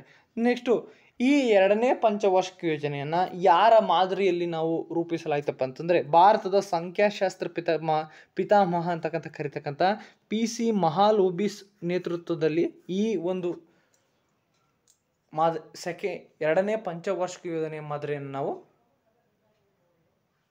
ಮಾಡ್ತೀವಿ. ಯಾರಪ್ಪ ಅಂತಂದರೆ, ಭಾರತದ ಎರಡನೇ ಪಂಚವಾರ್ಷಿಕ ಯೋಜನೆಯ ಮಾದರಿ ಯಾರ ಮಾದರಿಯಲ್ಲಿದೆ ಅಂತ ಕೇಳಿದ್ರೇನಪ್ಪ ಅಂತಂದರೆ, ಭಾರತದ ಸಂಖ್ಯಾಶಾಸ್ತ್ರ ಪಿತಾಮಹ ಅಂತ ಯಾರನ್ನು ಕರಿತೀವಪ್ಪ ಅಂತಂದರೆ ಡಾಕ್ಟರ್ PC ಮಹಾಲನೋಬಿಸ್ ಅವರನ್ನು ಕರಿತೀವಿ. ಇವರ ಮಾದರಿಯಾಗಿ ನಾವು ಎರಡನೇ ಪಂಚವಾರ್ಷಿಕ ಯೋಜನೆಯನ್ನು ನೋಡಿ. ಹಾಗಾದರೆ ಈ ಎರಡನೇ ಪಂಚವಾರ್ಷಿಕ ಯೋಜನೆಯಲ್ಲಿ ಇದು ತ್ವರಿತ ರಚನಾತ್ಮಕ ರೂಪಾಂತರವನ್ನು ಒತ್ತಿ ಹೇಳ್ತಕ್ಕಂಥದ್ದು ಯಾವುದು ಈ ಎರಡನೇ ಪಂಚವಾರ್ಷಿಕ ಯೋಜನೆ. ನೋಡಿ, ಹಾಗಾದರೆ ಈ ಎರಡನೇ ಪಂಚವಾರ್ಷಿಕ ಯೋಜನೆಯಲ್ಲಿ ಮುಖ್ಯವಾಗಿ ಈ ಯೋಜನೆ ಅಡಿಯಲ್ಲಿ ದೇಶೀಯ ಕೈಗಾರಿಕೆಗಳನ್ನು ರಕ್ಷಿಸಲು ಸರ್ಕಾರವು ಆಮದುಗಳ ಮೇಲೆ ಸುಂಕವನ್ನು ವಿಧಿಸಿತು. ಏನಪ್ಪ ಅಂತಂದರೆ, ಈಗ ನಮ್ಮ ದೇಶದಲ್ಲಿ ಇರತಕ್ಕಂಥ ಇಂಡಸ್ಟ್ರಿಗಳಲ್ಲಿ ಪ್ರೊಡಕ್ಷನ್ ಸಾಧಿಸಲಿಕ್ಕೆ, ನಮ್ಮ ದೇಶದಲ್ಲಿ ಇರತಕ್ಕಂಥ ಹೆಚ್ಚಾಗಿ ಪ್ರೊಡಕ್ಷನ್ ಆಗಲಿಕ್ಕೆ ಹೊರ ದೇಶದಿಂದ ಬರ್ತಕ್ಕಂಥ ಸರಕುಗಳ ಮೇಲೆ ನಮ್ಮ ಭಾರತ ಹೆಚ್ಚು ಸುಂಕವನ್ನು ವಿಧಿಸುತ್ತೆ. ಈಗ ನಮ್ಮ ದೇಶದಲ್ಲಿ ಹೆಚ್ಚು ಸುಂಕವನ್ನು ವಿಧಿಸಿದರೆ ಅವರು ನಮಗೆ ಆಮದು ಮಾಡೋದನ್ನು ಕಮ್ಮಿ ಮಾಡ್ತಾರೆ. ಆಮದು ಮಾಡೋದನ್ನು ಕಮ್ಮಿ ಮಾಡಿದಾಗ ನಮ್ಮ ದೇಶದಲ್ಲಿ ಉತ್ಪಾದನೆ ಆಗ್ತಕ್ಕಂಥ ಕೈಗಾರಿಕೆಗಳಲ್ಲಿರ್ತಕ್ಕಂಥ ಸಿದ್ಧ ವಸ್ತುಗಳನ್ನು ನಮ್ಮ ಜನರುಗಳು ಹೆಚ್ಚಾಗಿ ಕೊಂಡ್ಕೊಳ್ತಾರೆ. ಹಾಗಾಗಿ ಕೊಂಡ್ಕೊಂಡಾಗ ನಮ್ಮ ಒಂದು ದೇಶದಲ್ಲಿ ಇಂಡಸ್ಟ್ರಿಯಲೈಸೇಷನ್ ಬೆಳೀತಾ ಹೋಗುತ್ತೆ. ಅಲ್ಲಿ ಆದಾಗ ಆಟೋಮೇಷನ್ ಅಂತಕ್ಕಂಥದ್ದು ಜಾಸ್ತಿಯಾಗಿ ಹೆಚ್ಚಿನ ಜನರಿಗೆ ಕೆಲಸವನ್ನು ನೀಡ್ತಕ್ಕಂಥದ್ದು ಮತ್ತು ಇದರಿಂದ ನಮ್ಮ ಎಕನಾಮಿ ಡೆವಲಪ್ಮೆಂಟು ಆಗ್ತಕ್ಕಂಥದ್ದು. ಹಾಗಾದರೆ ನಾವು ಈ ಎರಡನೇ ಪಂಚವಾರ್ಷಿಕ ಯೋಜನೆಯಲ್ಲಿ ನೋಡಿ, ನಾವು ಬೆಳವಣಿಗೆ ದರವನ್ನು ನಾವು 4.5 ನಾವು ಗುರಿ ಸಾಧಿಸ್ಬೋದು ಅಂತ ಇಟ್ಕೊಂಡಿದ್ವಿ. ಆದರೆ ವಾಸ್ತವಿಕವಾಗಿ ಬೆಳವಣಿಗೆ ಆದದ್ದು ಎಷ್ಟಪ್ಪ ಅಂತಂದರೆ ನಿರೀಕ್ಷಿತವಾಗಿ ಸ್ವಲ್ಪ ಕಡಿಮೆ ಆಗಿದೆ. ಅದು 4.27 ಅಂತಕ್ಕಂಥ ಕಡಿಮೆ. ನೋಡಿ, ಏನಪ್ಪ ಅಂತಂದರೆ 4.5% ನಾವು ಗುರಿಯನ್ನು ತಲುಪ್ತೀವಿ ಅಂದ್ಕೊಂಡ್ರೆ ನಾವು 4.27 ಗುರಿಯನ್ನು ಮಾತ್ರ ತಲುಪ್ತಕ್ಕ. ಏನಪ್ಪ ಅಂತಂದರೆ 23% ಅಂದರೆ 20.23 ಅಷ್ಟು ನಾವು ಕಡಿಮೆಯನ್ನು ಗುರಿಯನ್ನು ತಲುಪ್ತೀವಿ. ತದನಂತರ ಈಗ ಮೂರನೇ ಪಂಚವಾರ್ಷಿಕ ಯೋಜನೆ ನೋಡಿ. ಈ ಮೂರನೇ ಪಂಚವಾರ್ಷಿಕ ಏನಪ್ಪ ಅಂತ, ಇದು 1961ರಿಂದ 66ರವರೆಗೆ ಈ ಪಂಚವಾರ್ಷಿಕ ಯೋಜನೆ, ಮೂರನೇ ಪಂಚವಾರ್ಷಿಕ ಯೋಜನೆ ನಡೀತಾ ಬರ್ತಕ್ಕಂಥ ನೋಡಿ. ಹಾಗಾದರೆ ಇದರ ಪ್ರಮುಖ ಗುರಿ ಏನಪ್ಪ, ಈ 3ನೇ ಪಂಚವಾರ್ಷಿಕ ಯೋಜನೆಯ ಪ್ರಮುಖ ಗುರಿ ಏನಪ್ಪ ಅಂತಂದರೆ ಸ್ವಾವಲಂಬನೆ ಸಾಧನೆ. ಸ್ವಾವಲಂಬನೆ ಅಂತಂದರೆ ನಮ್ಮ ಸ್ವ ಇಚ್ಛೆಯಿಂದ ತಯಾರಿಕೆಯನ್ನು ಮಾಡ್ತಕ್ಕಂಥವ, ಸ್ವ ಇಚ್ಛೆಯಿಂದ ಬದುಕ್ತಕ್ಕಂಥದ್ದು ಸ್ವಾವಲಂಬನೆ ಸಾಧನೆ. ಆರ್ಥಿಕ ಸ್ವಾತಂತ್ರ್ಯದ ದೃಷ್ಟಿಯಿಂದ ಆರ್ಥಿಕತೆಯ ಅಭಿವೃದ್ಧಿ ಏನಪ್ಪ ಅಂತಂದರೆ ನಾವು ಆರ್ಥಿಕವಾಗಿ ಏನಪ್ಪ ಅಂತಂದರೆ ಫ್ರೀಡಮ್ ಅಂದರೆ ನಾವು ಆರ್ಥಿಕವಾಗಿ ಸದೃಢರಾಗಿ ಅದರ ದೃಷ್ಟಿಯಿಂದ ನಮ್ಮ ಆರ್ಥಿಕತೆಯನ್ನು ನಾವೇ ಅಭಿವೃದ್ಧಿ ಈಗ ಯಾವ ರೀತಿ ನಾವು ಆತ್ಮನಿರ್ಭರ್ ಭಾರತ್ ಅಂತ ಮೋದಿಯವ್ರ ಸ್ಕೀಮ್ ಕೇಳಿದ್ವಿ. ಏನಪ್ಪ ಅಂತಂದರೆ Atmanirbhar Bharat, make in India ಅಂತಂದರೆ ಯಾವುದೇ ಒಂದು ವಸ್ತುಗಳನ್ನು ಯಾವುದೇ ಏನೇ ಒಂದಾಗಲಿ ನಮ್ಮ ಭಾರತದಲ್ಲೇ ಪ್ರೊಡ್ಯೂಸ್ ಮಾಡಿ ನಾವೇ ಬಳಸ್ತಕ್ಕಂಥ. ಇದರಿಂದ ನಾವು ಮೋದಿಯವರು ನಮಗೆ ಆತ್ಮನಿರ್ಭರ್ ಭಾರತ್ಗೆ ಕರೆಯನ್ನು ನೀಡಿರ್ತಾರೆ. ಆ ರೀತಿ ನಾವು 3ನೇ ಪಂಚವಾರ್ಷಿಕ ಯೋಜನೆಯಲ್ಲಿ ನೋಡ್ತಕ್ಕಂಥದ್ದು. ನೆಕ್ಸ್ಟು ಈ ಒಂದು ಪಂಚವಾರ್ಷಿಕ ಯೋಜನೆಯಲ್ಲಿ ಮುಖ್ಯವಾಗಿ ನಾವು ಇಂದಿನ ತರಗತಿಗಳಲ್ಲಿ ನಾನು ಈ ಕೃಷಿ ಕ್ರಾಂತಿ ಅಂತ ಮಾಡಿದ್ದೀನಿ. ಆ ಕೃಷಿ ಕ್ರಾಂತಿ ಈ 3ನೇ ಪಂಚವಾರ್ಷಿಕ ಯೋಜನೆಯಲ್ಲಿ ಬಹಳ ಇಂಪ್ಯಾಕ್ಟನ್ನು ಬೀರ್ತಕ್ಕಂಥದ್ದು. ಆ ಒಂದು 3ನೇ ಪಂಚವಾರ್ಷಿಕ ಯೋಜನೆಯ ಸಂದರ್ಭದಲ್ಲಿ ಕೃಷಿಯಲ್ಲಿ ಗೋಧಿ ಉತ್ಪಾದನೆಯಲ್ಲಿ ಸುಧಾರಣೆಗೆ ಗಮನ ನೀಡಲಾಯಿತು. ಏನಪ್ಪ ಅಂತಂದರೆ ನೋಡಿ, ಈಗ ಏನಪ್ಪ ಅಂತಂದರೆ ಈ 3ನೇ ಪಂಚವಾರ್ಷಿಕ ಯೋಜನೆ ಟೈಮಲ್ಲಿ ಬಹಳ ಇಂಡಿಯಾ ಬರದ ಸಿಸ್ಟಮಲ್ಲಿ ನೋಡ್ತಾ ಇರುತ್ತೆ. 1961-62ರಲ್ಲಿ ಇಂಡಿಯಾ ಮತ್ತು ಚೀನಾ ಯುದ್ಧ ಆಗ್ತಾ ಇರುತ್ತೆ. ಆ ಒಂದು ಸಂದರ್ಭದಲ್ಲಿ ಬರಗಾಲ ಬಂದ ಸಂದರ್ಭದಲ್ಲಿ ಫಿಲಿಪೈನ್ಸಿಂದ ನಾವು ಈ ಗೋಧಿ ತಳಿಗಳನ್ನು ಯಾವುದಪ್ಪ ಅಂದರೆ ಹೈ ಹೀಲ್ಡ್ಸ್ ವೆರೈಟೀಸ್ ಆಫ್ ಪ್ರೋಗ್ರಾಮ್ ಥರ ಬೀಜಗಳನ್ನು ಇಂಪೋರ್ಟ್ ಮಾಡ್ಕೊಂಡು ನಮ್ಮ ಒಂದು ಲ್ಯಾಂಡಲ್ಲಿ ಬೆಳೆದು ಈ ಒಂದು ಹಸಿರು ಕ್ರಾಂತಿಯನ್ನು ನಾವು ಇನ್ನೂ ಉತ್ತೇಜನ ಮಾಡಲಿಕ್ಕೆ ಕಾರಣ ಆಗ್ತಾ ಇರುತ್ತೆ. ಆ ಒಂದು ಸಂದರ್ಭದಲ್ಲಿ ನೋಡಿ, ಗೋಧಿ ಉತ್ಪಾದನೆಯಲ್ಲಿ ನಮ್ಮ ಭಾರತ ಬಹಳ ಸುಧಾರಣೆಗೆ ಗಮನವನ್ನು ನೀಡುತ್ತೆ. ಯಾವ ಒಂದು ಪಂಚವಾರ್ಷಿಕ ಯೋಜನೆಯಲ್ಲಿ ಅಂತಂದರೆ 3ನೇ ಪಂಚವಾರ್ಷಿಕ ಯೋಜನೆಯಲ್ಲಿ ನೋಡಿ. ಹಾಗಾದರೆ ರಾಜ್ಯಗಳಿಗೆ ಹೆಚ್ಚುವರಿ ಅಭಿವೃದ್ಧಿ ಜವಾಬ್ದಾರಿಗಳನ್ನು ವಹಿಸಲಾಯಿತು. ಏನಪ್ಪ ಅಂತಂದರೆ ಈಗ ನಮ್ಮ ರಾಜ್ಯಗಳಲ್ಲಿ ಹೆಚ್ಚುವರಿ ಆದಂಥ ಅಭಿವೃದ್ಧಿ ಜವಾಬ್ದಾರಿಗಳನ್ನು ಕೇಂದ್ರದಿಂದ ವಹಿಸಲಾಯಿತು. ಏನಪ್ಪ ಅಂತಂದರೆ ಮಾಧ್ಯಮಿಕ ಮತ್ತು ಉನ್ನತ ಶಿಕ್ಷಣದ ಜವಾಬ್ದಾರಿಯನ್ನು ಮಾಜಿ ರಾಜ್ಯಗಳಿಗೆ ವಹಿಸಲಾಯಿತು. ಏನಪ್ಪ ಅಂತಂದರೆ ಮಾಧ್ಯಮಿಕ ಅಂತಂದರೆ ಮಾಧ್ಯಮ, ಈ ಪತ್ರಿಕೋದ್ಯಮಗಳು, ಸಂವಹನ, ನೆಕ್ಸ್ಟು ಉನ್ನತ ಮಟ್ಟದ ಶಿಕ್ಷಣ ಒಂದು ಜವಾಬ್ದಾರಿಗಳನ್ನು ಆವ ರಾಜ್ಯಕ್ಕೆ ಆ ಒಂದು 3ನೇ ಪಂಚವಾರ್ಷಿಕ ಯೋಜನೆಗಳಲ್ಲಿ ಬಹಳ ಒತ್ತನ್ನು ನೀಡ್ತು. ನೋಡಿ, ಎಕ್ಸಾಮಲ್ಲಿ ಕೇಳ್ತಾನೆ, ಈ ಕೆಳಗಿನ ಯಾವ ಪಂಚವಾರ್ಷಿಕ ಯೋಜನೆಯಲ್ಲಿ ಮಾಧ್ಯಮಿಕ ಮತ್ತು ಉನ್ನತ ಶಿಕ್ಷಣದ ಜವಾಬ್ದಾರಿಯನ್ನು ಮಾಜಿ ರಾಜ್ಯಗಳಿಗೆ ವಹಿಸಲಾಯಿತೇನಪ್ಪ ಅಂತಂದರೆ 3ನೇ ಪಂಚವಾರ್ಷಿಕ ಯೋಜನೆಗಳಲ್ಲಿ ಮಾಧ್ಯಮಿಕ ಮತ್ತು ಉನ್ನತ ಶಿಕ್ಷಣಕ್ಕೆ ಜವಾಬ್ದಾರಿಯನ್ನು ರಾಜ್ಯಗಳಿಗೆ ನೀಡಲಾಯಿತು ಅಂತ ಕೇಳ್ತಾನೆ. ಎಕ್ಸಾಮ್ ಪಾಯಿಂಟ್ ಆಫ್ ವ್ಯೂ ಇದು ಭಾಳ ಇಂಪಾರ್ಟೆಂಟ್ ಟಾಪಿಕ್ಕು, ಚೆನ್ನಾಗಿ ಓದ್ಕೊಳ್ಳಿ. ನೆಕ್ಸ್ಟು ನೋಡಿ, ಈ 3ನೇ ಪಂಚವಾರ್ಷಿಕ ಯೋಜನೆಯಲ್ಲಿ ಪ್ರಜಾಪ್ರಭುತ್ವವನ್ನು ತಳಮಟ್ಟಕ್ಕೆ ತರಲು ಪಂಚಾಯತ್ ಚುನಾವಣೆಗಳನ್ನು ಪರಿಚಯಿಸಿದೆ. ಏನಪ್ಪ ಅಂತಂದರೆ ಪ್ರಜಾಪ್ರಭುತ್ವ ಏನಪ್ಪ ಅಂತಂದರೆ ಪ್ರಜೆಗಳಿಗೋಸ್ಕರ ಆಯ್ಕೆ ಆಗಿರ್ತಕ್ಕಂಥ ಸರ್ಕಾರ, ಇದನ್ನು ನಾವು ಪ್ರಜಾಪ್ರಭುತ್ವ ಅಂತ ಕರೀತಕ್ಕಂಥ. ಇದನ್ನು ನಮಗೆ ಅಬ್ರಹಾಂ ಲಿಂಕನ್ ಅವರು ನೀಡಿರ್ತಕ್ಕಂಥ. ಏನಪ್ಪ ಅಂತಂದರೆ ಈ ಒಂದು ಆಯ್ಕೆ ಆಗ್ತಕ್ಕಂಥ ಸಿಸ್ಟಮ್ಮು ನಮ್ಮಿಂದ ಆಯ್ಕೆ ಆಗಿ ನಮ್ಮನ್ನೇ ಆಳ್ತಕ್ಕಂಥ ಒಂದು ಸಿಸ್ಟಮ್ನ ತಳಮಟ್ಟಕ್ಕೆ ಬರಲಿ ಅಂತಕ್ಕಂಥ ಒಂದು ಸಂದರ್ಭದಲ್ಲಿ ಈ ಪಂಚಾಯತ್ ರಾಜ್ಯವನ್ನು ಗಾಂಧೀಜಿಯವರ ಕನಸಿನ ಕೂಸಾಗಿರ್ತಕ್ಕಂಥ ಈ ಪಂಚಾಯತ್ ರಾಜ್ಯಗಳನ್ನು ತಳಮಟ್ಟದಲ್ಲಿ ತರಲಿಕ್ಕೆ ಈ 3ನೇ ಪಂಚವಾರ್ಷಿಕ ಯೋಜನೆಯಲ್ಲಿ ಬಹಳ ಇಂಪ್ಯಾಕ್ಟನ್ನು ಬೀರ್ತಕ್ಕಂಥದ್ದು. ನೆಕ್ಸ್ಟು ಈ 3ನೇ ಪಂಚವಾರ್ಷಿಕ ಯೋಜನೆಯಲ್ಲಿ ನಾವು 5.6 ಗುರಿಯನ್ನು ಆಗಿರ್ತದೆ. ಅಂದರೆ ನಾವು ಈ 3ನೇ ಪಂಚವಾರ್ಷಿಕ ಯೋಜನೆಯಲ್ಲಿ 5.6% ಗುರಿಯನ್ನು ಹೊಂದುತ್ತೀವಿ ಅಂತ ನಮ್ಗೆ ಕೇಳ್ಕೊಂಡಿರ್ತೀವಿ. ಆದರೆ ನಿಜವಾದ ಬೆಳವಣಿಗೆ ನಾವು ಸಾಧಿಸಿದ್ದು ಎಷ್ಟಪ್ಪ ಅಂದರೆ 2.4% ಮಾತ್ರ ನಾವು ಬೆಳವಣಿಗೆಯನ್ನು ಸಾಧಿಸಿರ್ತಕ್ಕಂಥದ್ದು. ಏನಪ್ಪ ಅಂತಂದರೆ ನೋಡಿ, ಗುರಿಯ ಬೆಳವಣಿಗೆ 5.6 ಆಗಿರುತ್ತೆ 3ನೇ ಪಂಚವಾರ್ಷಿಕ. ಆದರೆ ನಾವು ನಿಜವಾಗಿ ಬೆಳವಣಿಗೆ ದರವನ್ನು ಎಷ್ಟಪ್ಪ ಸಾಧಿಸ್ತೀವಿ ಅಂತಂದರೆ 2.4 ಬೆಳವಣಿಗೆ ಮಾತ್ರ ನಾವು ಸಾಧಿಸ್ತಕ್ಕಂಥದ್ದು. ಯಾವುದು ಈ 3ನೇ ಪಂಚವಾರ್ಷಿಕ ಯೋಜನೆಯಲ್ಲಿ. ನೆಕ್ಸ್ಟು ನೋಡಿ,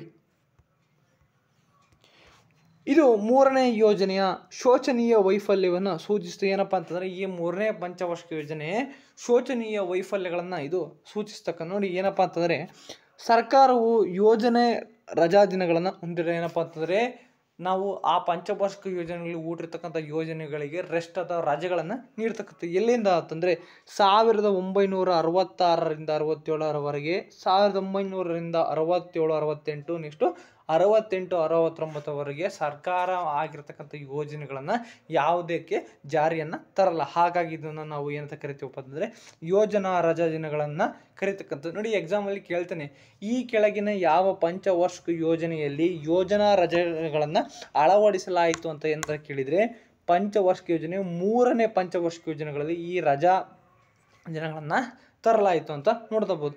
ಆ ಒಂದು 3ನೇ ಪಂಚವಾರ್ಷಿಕ ಯೋಜನೆಯಲ್ಲಿ ಈ ಯೋಜನಾ ರಜಾ ದಿನಗಳನ್ನು ಘೋಷಿಸಬೇಕಾಯಿತು. 3ನೇ ಪಂಚವಾರ್ಷಿಕ ಯೋಜನೆ ವಿಫಲವಾಗಲು ಕಾರಣವಾದ ಸಿನೋ ಇಂಡಿಯನ್ ನೋಡಿ, ಈ 3ನೇ ಪಂಚವಾರ್ಷಿಕ ಯೋಜನೆ ವಿಫಲ ಆಗೋ ಕಾರಣ ಏನಪ್ಪ ಅಂದರೆ ಆವಾಗ ಈ ಇಂಡೋ ಚೀನಾ ವಾರು ನಡೀತಾ ಇರುತ್ತೆ. ಆ ಒಂದು ಸಂದರ್ಭದಲ್ಲಿ ಯುದ್ಧ ಮತ್ತು ಇಂಡೋ ಪಾಕ್ ಯುದ್ಧವು ಯೋಜನಾ ರಜಾ ದಿನಗಳ ಪ್ರಾಥಮಿಕ ಕಾರಣ ಆಗಿರ್ತಕ್ಕಂಥ ನೋಡಿ ಏನಪ್ಪ ಅಂತಂದರೆ ಈ 1961-62 3ನೇ ಪಂಚವಾರ್ಷಿಕ ಯೋಜನೆ ಟೈಮಲ್ಲೇ ಭಾರತ ಮತ್ತು ಚೀನಾ, ಭಾರತ ಮತ್ತು ಪಾಕ್ ಮಧ್ಯೆ ಯುದ್ಧಗಳು ನಡೀತಾ ಇರುತ್ತೆ. ಆ ನಡೆದಂಥ ಸಂದರ್ಭದಲ್ಲಿ ನಾವು 3ನೇ ಪಂಚವಾರ್ಷಿಕ ಯೋಜನೆಗಳ ಮೇಲೆ ನಾವು ರಜೆಗಳನ್ನು ಅಥವಾ ನಾವು ಹಾಕಿರ್ತಕ್ಕಂಥ ಒಂದು ಸ್ಕೀಮ್ ಮತ್ತು ಉದ್ದೇಶಗಳನ್ನು ನಾವು ಜಾರಿಗೆ ತರಲಿಕ್ಕೆ ಆಗಲ್ಲ. ಆವಾಗ ನಾವು ಅವುಗಳನ್ನು ಸ್ಟಾಪ್ ಮಾಡ್ತೀವಿ. ಇದನ್ನು ನಾವೇನಪ್ಪ ಅಂತ ಯೋಜನಾ ಅವಧಿಯ ರಜೆಯ ಪಂಚವಾರ್ಷಿಕ ಯೋಜನೆ ಅಂತಕ್ಕಂಥ ಕರಿತಕ್ಕ. ತದನಂತರ 4ನೇ ಪಂಚವಾರ್ಷಿಕ ಯೋಜನೆ ನೋಡಿ, 4ನೇ ಪಂಚವಾರ್ಷಿಕ ಯೋಜನೆಯು 1969ರಿಂದ 1974ವರೆಗೆ ಈ 4ನೇ ಪಂಚವಾರ್ಷಿಕ ಯೋಜನೆ ಜಾರಿ ಬರ್ತಕ್ಕಂಥದ್ದು. ಮೊದಲನೇದಾಗಿ ನೋಡಿ, ಈ 4ನೇ ಪಂಚವಾರ್ಷಿಕ ಯೋಜನೆಯನ್ನು ಶ್ರೀಮತಿ ಇಂದಿರಾ ಗಾಂಧಿಯವರ ಪ್ರಧಾನಿಯಾಗಿ ಪರಿಚಯಿಸಲಾಯಿತು. ನೋಡಿ, ಈ 4ನೇ ಪಂಚವಾರ್ಷಿಕ ಯೋಜನೆಯನ್ನು ಶ್ರೀಮತಿ ಪ್ರಧಾನಿಯಾದಂಥ ಇಂದಿರಾ ಗಾಂಧಿ ಅವರು ಪರಿಚಯಿಸ್ತಾರೆ ಮತ್ತು ಹಿಂದಿನ ವೈಫಲ್ಯಗಳನ್ನು ಸರಿಪಡಿಸಲು ಪ್ರಯತ್ನಿಸಲಾಯಿತು. ಏನಪ್ಪ ಅಂತಂದರೆ 3ನೇ ಪಂಚವಾರ್ಷಿಕ ಯೋಜನೆಯಲ್ಲಿ ಯುದ್ಧಗಳ ಸಂದರ್ಭದಲ್ಲಿ ಜಾರಿ ಆಗದೇ ಇರತಕ್ಕಂಥ ಸ್ಕೀಮ್ಗಳನ್ನು ಈ 4ನೇ ಪಂಚವಾರ್ಷಿಕ ಯೋಜನೆಗಳಲ್ಲೇ ಜಾರಿ ತರಲು ಮತ್ತು ಹಿಂದಿನ ವೈಫಲ್ಯಗಳನ್ನು ಸರಿಪಡಿಸಲು ಈ 4ನೇ ಪಂಚವಾರ್ಷಿಕ ಯೋಜನೆ ಇಂದಿರಾ ಗಾಂಧಿ ಅವರ ಕೈಯಲ್ಲಿ ಒಂದು ಸಾಧ್ಯ ಆಗ್ತಕ್ಕಂಥ. ನೋಡಿ, ಗುರಿ ಏನಪ್ಪ ಅಂತಂದರೆ ದಾರಿದ್ರ್ಯ ನಿವಾರಣೆ. ದಾರಿದ್ರ್ಯ ನಿವಾರಣೆ ಏನಂತಪ್ಪ ಅಂತಂದರೆ ಬಡತನವನ್ನು ನಿವಾರಣೆಯನ್ನು ಮಾಡ್ತಾರೆ ಅಥವಾ ಗರೀಬಿ ಹಟಾವೋ ಅಂತಕ್ಕಂಥ ಕರಿತಾರೆ. ಎಕ್ಸಾಮಲ್ಲಿ ಕೇಳ್ತಾನೆ, ಈ ಕೆಳಗಿನ ಯಾವ ಪಂಚವಾರ್ಷಿಕ ಯೋಜನೆಯಲ್ಲಿ ಇಂದಿರಾ ಗಾಂಧಿಯವರು ಗರೀಬಿ ಹಟಾವ ಉದ್ದೇಶವನ್ನು ನೀಡಿದರು ಏನಪ್ಪ ಅಂತಂದರೆ 4ನೇ ಪಂಚವಾರ್ಷಿಕ ಯೋಜನೆಯಲ್ಲಿ ಅವರು ಗರೀಬಿ ಹಟಾವೋ ಅಂತಕ್ಕಂಥ ಘೋಷಣೆಯನ್ನು ನೀಡ್ತಾರೆ. ಏನಪ್ಪ ಗರೀಬಿ ಹಟಾವೋ ಅಂತಂದ್ರೆ ಏನಪ್ಪ ಅಂತಂದರೆ ದಾರಿದ್ರ್ಯ ನಿವಾರಣೆ ಅಥವಾ ಬಡತನ ನಿವಾರಣೆ. ನೆಕ್ಸ್ಟು ಸ್ವಾವಲಂಬನೆ ಅಂತಂದರೆ ಬೇರೆಯವರನ್ನು ಯಾರನ್ನು ನಾವು ಅವರ ಮೇಲೆ ಡಿಪೆಂಡ್ ಆಗದೆ ಸ್ವಾಹಿತತೆಯಿಂದ ನಮ್ಮ ಕೆಲಸಗಳನ್ನು ಸ್ವಾಹಿತಗಳಿಂದ ನಮ್ಮ ಏನು ದಿನಚರಿಗಳನ್ನು ಇದನ್ನು ನಾವು ಸ್ವಾವಲಂಬನೆ ಅಂತಕ್ಕಂಥ ಕರಿತೀವಿ. ನೆಕ್ಸ್ಟು ಹಸಿರು ಕ್ರಾಂತಿಗೆ ಪ್ರಾರಂಭವಾಯಿತು. ನೋಡಿ, ಏನಪ್ಪ ಅಂತಂದರೆ ಈ 1967-68 ಸಂದರ್ಭದಲ್ಲೇ ನಮಗೆ ಭಾರತದಲ್ಲಿ ಈ ಯುದ್ಧಗಳಿಂದ ಭಾರತ ಬಹಳ ಹಸಿವು ಮತ್ತು ಬರದಿಂದ ತತ್ತರಿಸುತ್ತೆ. ಆ ಒಂದು ಸಂದರ್ಭದಲ್ಲಿ ನೋಡಿ, ಈ 4ನೇ ಪಂಚವಾರ್ಷಿಕ ಯೋಜನೆಯಲ್ಲಿ ನಾವು ಹಸಿರು ಕ್ರಾಂತಿಯನ್ನು ಮೊದಲನೇದಾಗಿ ಶುರು ಮಾಡ್ತಕ್ಕಂಥದ್ದು. ತದನಂತರ ನೋಡಿ, ಈ ಒಂದು 4ನೇ ಪಂಚವಾರ್ಷಿಕ ಯೋಜನೆಯಲ್ಲಿ ನಾವು ಗಾಡ್ಗಿಲ್ ಸೂತ್ರವನ್ನು ಏನಪ್ಪ ಅಂತಂದರೆ ಎಷ್ಟನೇ ಪಂಚವಾರ್ಷಿಕ ಅಂದರೆ 4ನೇ ಪಂಚವಾರ್ಷಿಕ ಯೋಜನೆಯಲ್ಲಿ ನಾವು ಈ ಗಾಡ್ಗಿಲ್ ಸೂತ್ರವನ್ನು ಜಾರಿಯನ್ನು ಮಾಡ್ತಕ್ಕಂಥ. ಇಷ್ಟು ಇದರಲ್ಲಿ ಸ್ಥಿರತೆ ಮತ್ತು ಸ್ವಾವಲಂಬನೆಯತ್ತ ಪ್ರಗತಿಯೊಂದಿಗೆ ಬೆಳವಣಿಗೆ ಹೆಚ್ಚಿನ ಒತ್ತು ನೀಡಲಾಯಿತು. ನೋಡಿ, ಈ ಪಂಚವಾರ್ಷಿಕ ಯೋಜನೆಯಲ್ಲಿ ಸ್ಥಿರತೆ ನೆಕ್ಸ್ಟು ಸ್ವಾವಲಂಬನೆ ಅಂತಂದರೆ ಬೇರೆಯವರ ಮೇಲೆ ಡಿಪೆಂಡ್ ಆಗದೆ ನಾವೇ ಬೆಳೆಗಳನ್ನು ಬೆಳೀತಕ್ಕಂಥದ್ದು. ಇದರಿಂದ ನಾವು ನಮ್ಮ ಭಾರತದಲ್ಲಿ ರೈತರಲ್ಲಿ ಪ್ರಗತಿ ನೆಕ್ಸ್ಟು ಬೆಳವಣಿಗೆಯನ್ನು ಮತ್ತು ಹೆಚ್ಚಿನ ಒತ್ತುಗಳನ್ನು ಈ 4ನೇ ಪಂಚವಾರ್ಷಿಕ ಯೋಜನೆಯಲ್ಲಿ ನಾವು ನೋಡ್ತಾ ಇರ್ಬೋದು. ನೆಕ್ಸ್ಟು ಮುಖ್ಯವಾಗಿ ಸರ್ಕಾರವು 14 ಪ್ರಮುಖ ಭಾರತೀಯ ಬ್ಯಾಂಕ್ಗಳನ್ನು ರಾಷ್ಟ್ರೀಕರಣಗೊಳಿಸಿ ನೆಕ್ಸ್ಟು ಹಸಿರು ಕ್ರಾಂತಿಯ ಕೃಷಿಯನ್ನು ಉತ್ತೇಜಿಸಿ. ನೋಡಿ, ಎಕ್ಸಾಮಲ್ಲಿ ಕೇಳ್ತೇನೆ, ಯಾವ ಪ್ರಧಾನಮಂತ್ರಿ ಕಾಲದಲ್ಲಿ ಎಷ್ಟು ಬ್ಯಾಂಕ್ಗಳು ರಾಷ್ಟ್ರೀಕರಣಗೊಂಡವಪ್ಪ ಅಂತಂದರೆ ಶ್ರೀಮತಿ ಇಂದಿರಾ ಗಾಂಧಿ ಅವರ ಕಾಲದಲ್ಲಿ 14 ರಾಷ್ಟ್ರೀಯ ಬ್ಯಾಂಕ್ಗಳು ರಾಷ್ಟ್ರೀಕರಣಗೊಳ್ತವೆ. ಯಾವುದು 4ನೇ ಪಂಚವಾರ್ಷಿಕ ಯೋಜನೆ ಅಡಿಯಲ್ಲಿ 14 ರಾಷ್ಟ್ರೀಯ ಬ್ಯಾಂಕ್ಗಳು ಇಂದಿರಾ ಗಾಂಧಿ ಅವರ ಕೈಯಲ್ಲಿ ರಾಷ್ಟ್ರೀಕರಣವನ್ನು ಗೊಳ್ತವೆ. ನೆಕ್ಸ್ಟು ಈ ಸಂದರ್ಭದಲ್ಲಿ 4ನೇ ಪಂಚವಾರ್ಷಿಕ ಯೋಜನೆ ಅಡಿಯಲ್ಲಿ ಬರಪೀಡಿತ ಪ್ರದೇಶ ಕಾರ್ಯಕ್ರಮಕ್ಕೆ ಬರಪೀಡಿತ ಪ್ರದೇಶ ಮುಕ್ತವನ್ನಾಗಿ ಮಾಡಲು 4ನೇ ಪಂಚವಾರ್ಷಿಕ ಯೋಜನೆಯಲ್ಲಿ ಚಾಲನೆಯನ್ನು ನೀಡಲಾಯಿತು. ತದನಂತರ ಈ 4ನೇ ಪಂಚವಾರ್ಷಿಕ ಯೋಜನೆಯಲ್ಲಿ ನಾವು ಎಷ್ಟು ಗುರಿಗಳನ್ನು ಅಥವಾ ನಾವು ಎಷ್ಟು ಗುರಿಯನ್ನು ಸಾಧಿಸಬೇಕು ಅಂತ ಒಂದು ಟಾರ್ಗೆಟ್ ಇಟ್ಟಿರ್ತಾರಪ್ಪ ಅಂತಂದರೆ 5.6% ಆಫ್ ಗುರಿಗಳನ್ನು ನಾವು ಸಾಧಿಸಲೇಬೇಕು ಅಂತ ಗುರಿಯನ್ನು ಹಿಡ್ಕೊಂಡಿರ್ತಾರೆ. ಆದರೆ ನಿಜವಾದ ಬೆಳವಣಿಗೆ ದರ ಎಷ್ಟಾಗುತ್ತಪ್ಪ ಅಂತಂದರೆ 3.3% ಆಫ್ ಬೆಳವಣಿಗೆ ದರ ಮಾತ್ರ ಕಂಡು ಬರ್ತಕ್ಕಂಥ. ಇನ್ನು ಉಳುಕಿದ 23% ಮಾತ್ರ ಅಥವಾ ಅಂದರೆ 2.3% ಆಫ್ ಬೆಳವಣಿಗೆ ಕಂಡು ಬರೋದಿಲ್ಲ. ನೆಕ್ಸ್ಟು 5ನೇ ಪಂಚವಾರ್ಷಿಕ ಯೋಜನೆಯನ್ನು ನೋಡ್ತಾ ಬರೋಣ. ನೋಡಿ, ಈ 5ನೇ ಪಂಚವಾರ್ಷಿಕ ಯೋಜನೆಯು 1974ರಿಂದ 1978ರವರೆಗೆ ನಡೀತಕ್ಕಂಥದ್ದು. ನೋಡಿ, ಈ ಒಂದು 5ನೇ ಪಂಚವಾರ್ಷಿಕ ಯೋಜನೆಯಲ್ಲಿ ಮುಖ್ಯವಾಗಿ ಇದು ಹೆಚ್ಚುತ್ತಿರುವ ಉದ್ಯೋಗ ಮತ್ತು ಬಡತನ ನಿರ್ಮೂಲನೆಗೆ ಗರೀಬಿ ಹಟಾವ್ ಅನ್ನತಕ್ಕಂಥ ಒಂದು ಒತ್ತು ಭಾಳ ನೀಡಿರ್ತದೆ. ನೋಡಿ, ಈ 5ನೇ ಪಂಚವಾರ್ಷಿಕ ಯೋಜನೆಯಲ್ಲಿ ಅತಿ ಹೆಚ್ಚಾಗಿರ್ತಕ್ಕಂಥ ಅನ್ಎಂಪ್ಲಾಯ್ಮೆಂಟ್, ನಿರುದ್ಯೋಗ, ನೆಕ್ಸ್ಟು ಬಡತನ ನಿರ್ಮೂಲನೆಗೆ ಈ ಗರೀಬಿ ಹಟಾವ್ಗಳನ್ನು ನಾವು ಒತ್ತನ್ನು ನೀಡಲಾಯಿತು. ತದನಂತರ ನೋಡಿ, 1975ರಲ್ಲಿ ವಿದ್ಯುತ್ ಸರಬರಾಜು ಕಾಯ್ದೆಯನ್ನು ತಿದ್ದುಪಡಿ ಮಾಡಲಾಯಿತು. ನೋಡಿ, ಏನಪ್ಪ ಅಂತಂದರೆ ಎಕ್ಸಾಮಲ್ಲಿ ಈಗ KPTCL ಅಥವಾ ಈ ವಿದ್ಯುತ್ ಇಲಾಖೆಗೆ ಸಂಬಂಧಿಸಿದ ವಿದ್ಯುತ್ ಇಲಾಖೆಗೆ ಸಂಬಂಧಿಸಿರ್ತಕ್ಕಂಥ ಯಾವುದಾದ್ರೂ ಎಕ್ಸಾಮಲ್ಲಿ ಕೇಳ್ತಾನೆ. ಏನಪ್ಪ ಅಂತಂದರೆ, ಯಾವ ಇಸ್ವಿಯಲ್ಲಿ ವಿದ್ಯುತ್ ಸರಬರಾಜು ಕಾಯ್ದೆ ಅಡಿಗೆ ತಿದ್ದುಪಡಿ ಮಾಡಲಾಯಿತಪ್ಪ ಅಂತಂದರೆ 1975ರಲ್ಲಿ ಈ ವಿದ್ಯುತ್ ಸರಬರಾಜು ಕಾಯ್ದೆಯನ್ನು ತಿದ್ದುಪಡಿ ಮಾಡಲಾಗಿರುತ್ತೆ. ತದನಂತರ ನೋಡಿ, ಈಗ ನಾವು ವಿದ್ಯುತ್ ಉತ್ಪಾದನೆ ಮಾಡ್ತಕ್ಕಂಥದ್ದು ಕೇಂದ್ರ ಸರ್ಕಾರದಲ್ಲಿರುತ್ತೆ. ನೆಕ್ಸ್ಟು ಕೇಂದ್ರ ಸರ್ಕಾರವು ವಿದ್ಯುತ್ ಉತ್ಪಾದನೆ ಮತ್ತು ಪ್ರಸರಣಕ್ಕೆ ಪ್ರವೇಶಿಸಲು ಅನುವು ಮಾಡಿಕೊಡಲಾಯಿತು. ಏನಪ್ಪ ಅಂತಂದರೆ, ಈಗ ನಾವು ಇಂಡಸ್ಟ್ರಿಯಲೈಸೇಷನ್, ನೆಕ್ಸ್ಟು ಕೃಷಿಯನ್ನು ಡೆವಲಪ್ಮೆಂಟ್ ಮಾಡಲಿಕ್ಕೆ ನಮಗೆ ಕರೆಂಟಿನ ಅಥವಾ ವಿದ್ಯುತ್ ಶಕ್ತಿಯ ಅವಶ್ಯಕತೆ ಬಹಳ ಇರುತ್ತೆ. ಆದ್ದರಿಂದ ಕೇಂದ್ರ ಸರ್ಕಾರ ವಿದ್ಯುತ್ ಉತ್ಪಾದನೆ ಮಾಡಿರ್ತಕ್ಕಂಥ ನೆಕ್ಸ್ಟು ಈ ಎಲೆಕ್ಟ್ರಿಸಿಟಿಯನ್ನು ಹಳ್ಳಿಗಳು ನೆಕ್ಸ್ಟು ಸಿಟಿಗಳಿಗೆ ಡಿಸ್ಟ್ರಿಬ್ಯೂಷನ್ ಮಾಡಲಿಕ್ಕೆ ಬಹಳ ಅನುವನ್ನು ಮಾಡಿಕೊಡ್ತು. ಯಾವುದು? ಈ 5ನೇ ಪಂಚವಾರ್ಷಿಕ ಯೋಜನೆಯಲ್ಲಿ. ತದನಂತರ ನೋಡಿ, ನೆಕ್ಸ್ಟು ಭಾರತೀಯ ರಾಷ್ಟ್ರೀಯ ಹೆದ್ದಾರಿ ವ್ಯವಸ್ಥೆಯನ್ನು ಪರಿಚಯಿಸಲಾಯಿತು. ನೋಡಿ, ಎಕ್ಸಾಮಲ್ಲಿ ಕೇಳ್ತಾನೆ. ಏನಪ್ಪ ಅಂತಂದರೆ, ಈ RTO ಎಕ್ಸಾಮಲ್ಲಿ ಏನಾದರೂ ಕೇಳ್ತಾನೆ. ಏನಪ್ಪ ಅಂತಂದರೆ, ಈ ಕೆಳಗಿನ ಯಾವ ಪಂಚವಾರ್ಷಿಕ ಯೋಜನೆಯಲ್ಲಿ ರಾಷ್ಟ್ರೀಯ ಹೆದ್ದಾರಿ ವ್ಯವಸ್ಥೆ, ಇಂಡಿಯನ್ ಹೈವೇ ಸಿಸ್ಟಮ್ನ ಪರಿಚಯಿಸಲಾಯ್ತಪ್ಪ ಅಂತಾರೆ? 5ನೇ ಪಂಚವಾರ್ಷಿಕ ಯೋಜನೆಯಲ್ಲಿ ನಾವು ನ್ಯಾಷನಲ್ ಹೈವೇ ಸಿಸ್ಟಮ್ನ ಪರಿಚಯಿಸಲಾಯಿತು ಅಂತ ನೋಡ್ತಾ ಬರೋಣ. ನೋಡಿ, ಹಾಗಾದರೆ ಈ ಪಂಚವಾರ್ಷಿಕ ಯೋಜನೆಯಲ್ಲಿ ಮೊದಲ 5 ವರ್ಷದಲ್ಲಿ ಪರಿಚಯಿಸಿದ ಕನಿಷ್ಠ ಅಗತ್ಯಗಳ ಕಾರ್ಯಕ್ರಮವು ಮೂಲಭೂತ ಕನಿಷ್ಠ ಅಗತ್ಯಗಳನ್ನು ಒದಗಿಸಲು ಗುರಿಯನ್ನು ಹೊಂದಿರತಕ್ಕಂಥ. ನೋಡಿ, ಯಾವುದಪ್ಪ ಅಂತಂದರೆ ಎಕ್ಸಾಂಪಲ್ ಕೇಳ್ತಾನೆ, ಈ ಕೆಳಗಿನ ಯಾವ ಪಂಚವಾರ್ಷಿಕ ಯೋಜನೆಯಲ್ಲಿ ಕನಿಷ್ಠ ಅಗತ್ಯಗಳು ಅಥವಾ ಕನಿಷ್ಠ ಅಗತ್ಯಗಳ ಕಾರ್ಯಕ್ರಮಗಳನ್ನು ಇಂದಿರಾ ಗಾಂಧಿಯವರು ರೂಪಿಸಿದ್ರು? ಏನಪ್ಪ ಅಂತಂದರೆ 5ನೇ ಪಂಚವಾರ್ಷಿಕ ಯೋಜನೆಯಲ್ಲಿ ಕನಿಷ್ಠ ಅಗತ್ಯಗಳ ಕಾರ್ಯಕ್ರಮಗಳನ್ನು ಯಾರು ಶ್ರೀಮತಿ ಇಂದಿರಾ ಗಾಂಧಿಯವರು ರೂಪಿಸ್ತಾರೆ. ನೋಡಿ, ಇದು MNP ನೋಡಿ ಅನ್ನು DP ದರ್ ಅವರು ಸಿದ್ಧಪಡಿಸಿರ್ತಾರೆ.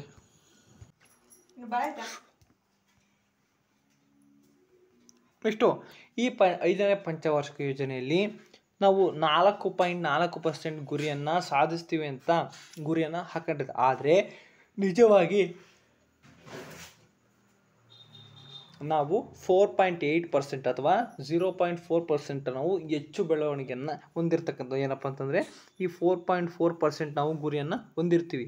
ಆದರೆ ನಿಜವಾಗಿ ನಾವು 4.8% ಆಫ್ ಬೆಳವಣಿಗೆಯನ್ನು ನಾವು ಹೊಂದ್ತೀವಿ. ಯಾವುದು? ಈ 5ನೇ ಪಂಚವಾರ್ಷಿಕ ಯೋಜನೆ.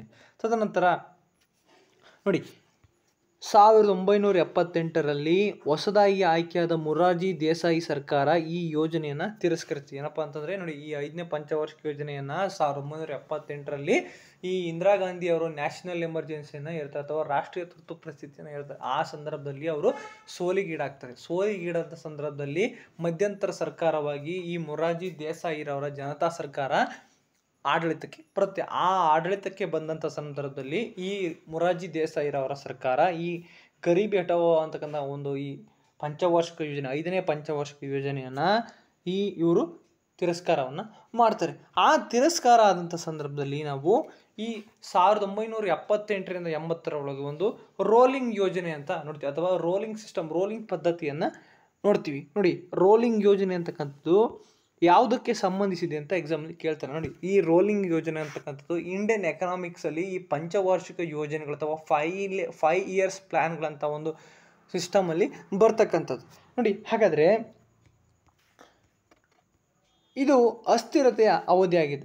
ಜನತಾ ಪಕ್ಷದ ಸರ್ಕಾರವು 5 ಪಂಚವಾರ್ಷಿಕ ಯೋಜನೆಗಳನ್ನು ತಿರಸ್ಕರಿಸಿ. ನೋಡಿ, ಏನಪ್ಪ ಅಂತಂದರೆ ಇದು ಅಸ್ಥಿರತೆಯ ಅವಧಿ ಆಗಿರ್ತಕ್ಕಂಥದ್ದು.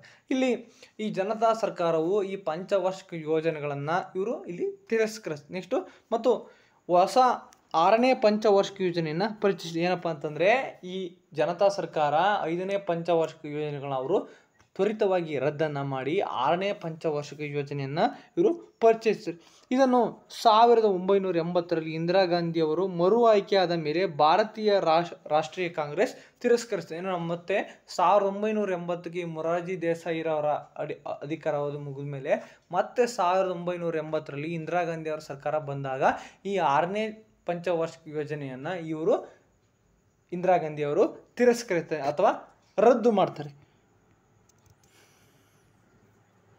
ನೋಡಿ, ಹಾಗಾದರೆ ಈ ರೋಲಿಂಗ್ ಯೋಜನೆ ಎಂದರೆ ಯೋಜನೆಯ ಪರಿಣಾಮಕತ್ವವನ್ನು ವಾರ್ಷಿಕವಾಗಿ ಮೌಲ್ಯಮಾಪನ ಮಾಡಲಾಗುತ್ತದೆ. ಏನಪ್ಪ ಅಂತಂದರೆ, ಈಗ ಆ ರೋಲಿಂಗ್ ಯೋಜನೆಯನ್ನು ಯಾವ ರೀತಿ ಪಂಚವಾರ್ಷಿಕ ಯೋಜನೆ ನಮ್ಮ ಭಾರತದ ಮೇಲೆ ಪರಿಣಾಮಕತ್ವವಾಗಿ ಬೀಳ್ತಾ ಇದೆ ಅದನ್ನು ನಾವು ಆ ರೋಲಿಂಗ್ ಯೋಜನೆಯಲ್ಲಿ ಅವರು ಮೌಲ್ಯಮಾಪನ ಅಥವಾ ಅಂತಂದರೆ ಒಂದು ಲೆಕ್ಕಗಳನ್ನು ನೋಡ್ತಕ್ಕಂಥದ್ದು. ನೆಕ್ಸ್ಟು ಆ ಪಂಚವಾರ್ಷಿಕ ಯೋಜನೆಗಳ ಮೌಲ್ಯಮಾಪನದ ಆಧಾರದ ಮೇಲೆ ಮುಂದಿನ ವರ್ಷ ಹೊಸ ಯೋಜನೆಯನ್ನು ರಚಿಸಲಾಯಿತು. ನೋಡಿ, ಏನಪ್ಪ ಅಂತಂದರೆ, ಈಗ ನಾವು ಇಂದಿನ ಯೋಜನೆಗಳನ್ನು ಲೆಕ್ಕಗಳನ್ನೆಲ್ಲ ಮಾಡ್ಕೊಂಡು ನೆಕ್ಸ್ಟ್ ಇದು ಯಾವ ರೀತಿ ನಮ್ಮ ಇಂಡಿಯನ್ ಎಕನಾಮಿ ಮೇಲೆ ಇಂಪ್ಯಾಕ್ಟ್ ಬೀರ್ತು ಅಂತಕ್ಕಂಥ ನಾವು ಲೆಕ್ಕಗಳನ್ನು ಹಾಕಿ ಮುಂಬರ್ತಕ್ಕಂಥ ಯೋಜನೆಗಳಿಗೆ ರೂಪುರೇಷೆಗಳನ್ನು ನಿರ್ಮಿಸ್ತಕ್ಕಂಥದ್ದು. ನೆಕ್ಸ್ಟು ಯಾವ ತರಹದ ನಾವು ಮುಂದಿನ ಬಾರಿ ನಾವು ಯೋಜನೆಗಳನ್ನು ರಚಿಸಲಾಗುತ್ತೆ ಅಂತ ನಾವು ಈ ರೋಲಿಂಗ್ ಪ್ಲ್ಯಾನ್ಗಳಂತ ಕಂಡುಕೊಳ್ತಕ್ಕ. ಇದರ ಪರಿಣಾಮವಾಗಿ ಈ ಯೋಜನೆ ಉದ್ದಕ್ಕೂ ಹಂಚಿಕೆ ಮತ್ತು ಗುರಿಗಳೆರಡನ್ನು ನವೀಕರಿಸಲಾಗ್ತಕ್ಕಂಥ. ಏನಪ್ಪ ಅಂತಂದರೆ, ಈ ರೋಲಿಂಗ್ ಪ್ಲ್ಯಾನ್ಗಳ ಪರಿಣಾಮವಾಗಿ ಆ ಪಂಚವಾರ್ಷಿಕ ಯೋಜನೆ ಉದ್ದಕ್ಕೂ ಹಂಚಿಕೆ ಮತ್ತು ಗುರಿಗಳೆರಡಗಳನ್ನು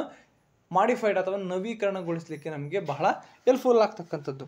ನೆಕ್ಸ್ಟು 6ನೇ ಪಂಚವಾರ್ಷಿಕ ಯೋಜನೆ. ನೋಡಿ, ಈ 6ನೇ ಪಂಚವಾರ್ಷಿಕ ಯೋಜನೆ ಏನಂತಂದರೆ, ಇದು ಈ ಬೆಲೆಗಳು ಅಥವಾ ಈ ಕನಿಷ್ಠವಾಗಿ ಈಗ ಮಿನಿಮಮ್ ಸಪೋರ್ಟ್ ಪ್ರೈಸ್ ಈ ಥರ ಇದು ಬೆಲೆ ನಿಯಂತ್ರಣಗಳನ್ನು ತೆಗೆದುಹಾಕಲು ಮೂಲ ಆರ್ಥಿಕ ವಿಮೋಚನೆಯನ್ನು ಆರಂಭವಾಗಿ ಒತ್ತನ್ನು ಏನಪ್ಪ ಅಂತಂದರೆ, ಈ ಬೆಲೆ ನಿಯಂತ್ರಣ ಅಥವಾ ಅಂತಂದರೆ ಈ ಅತಿ ಹೆಚ್ಚಾಗಿರ್ತಕ್ಕಂಥ ಕೃಷಿಗಳ ಮೇಲೆ ಬೆಲೆಗಳನ್ನು ಕಡಿಮೆ ಮಾಡಲಿಕ್ಕೆ ಮತ್ತು ಕಡಿಮೆ ಇರ್ತಕ್ಕಂಥ ಜಾಸ್ತಿ ಇರ್ತಕ್ಕಂಥ ಬೆಲೆಗಳನ್ನು ತೆಗೆದುಹಾಕಲಿಕ್ಕೆ ಆರ್ಥಿಕ ವಿಮೋಚನೆ ಆರಂಭವನ್ನು ಈ 6ನೇ ಪಂಚವಾರ್ಷಿಕ ಯೋಜನೆಗಳಲ್ಲಿ ಬಹಳ ಒತ್ತಿ ಹೇಳ್ತಕ್ಕಂಥ. ನೆಕ್ಸ್ಟು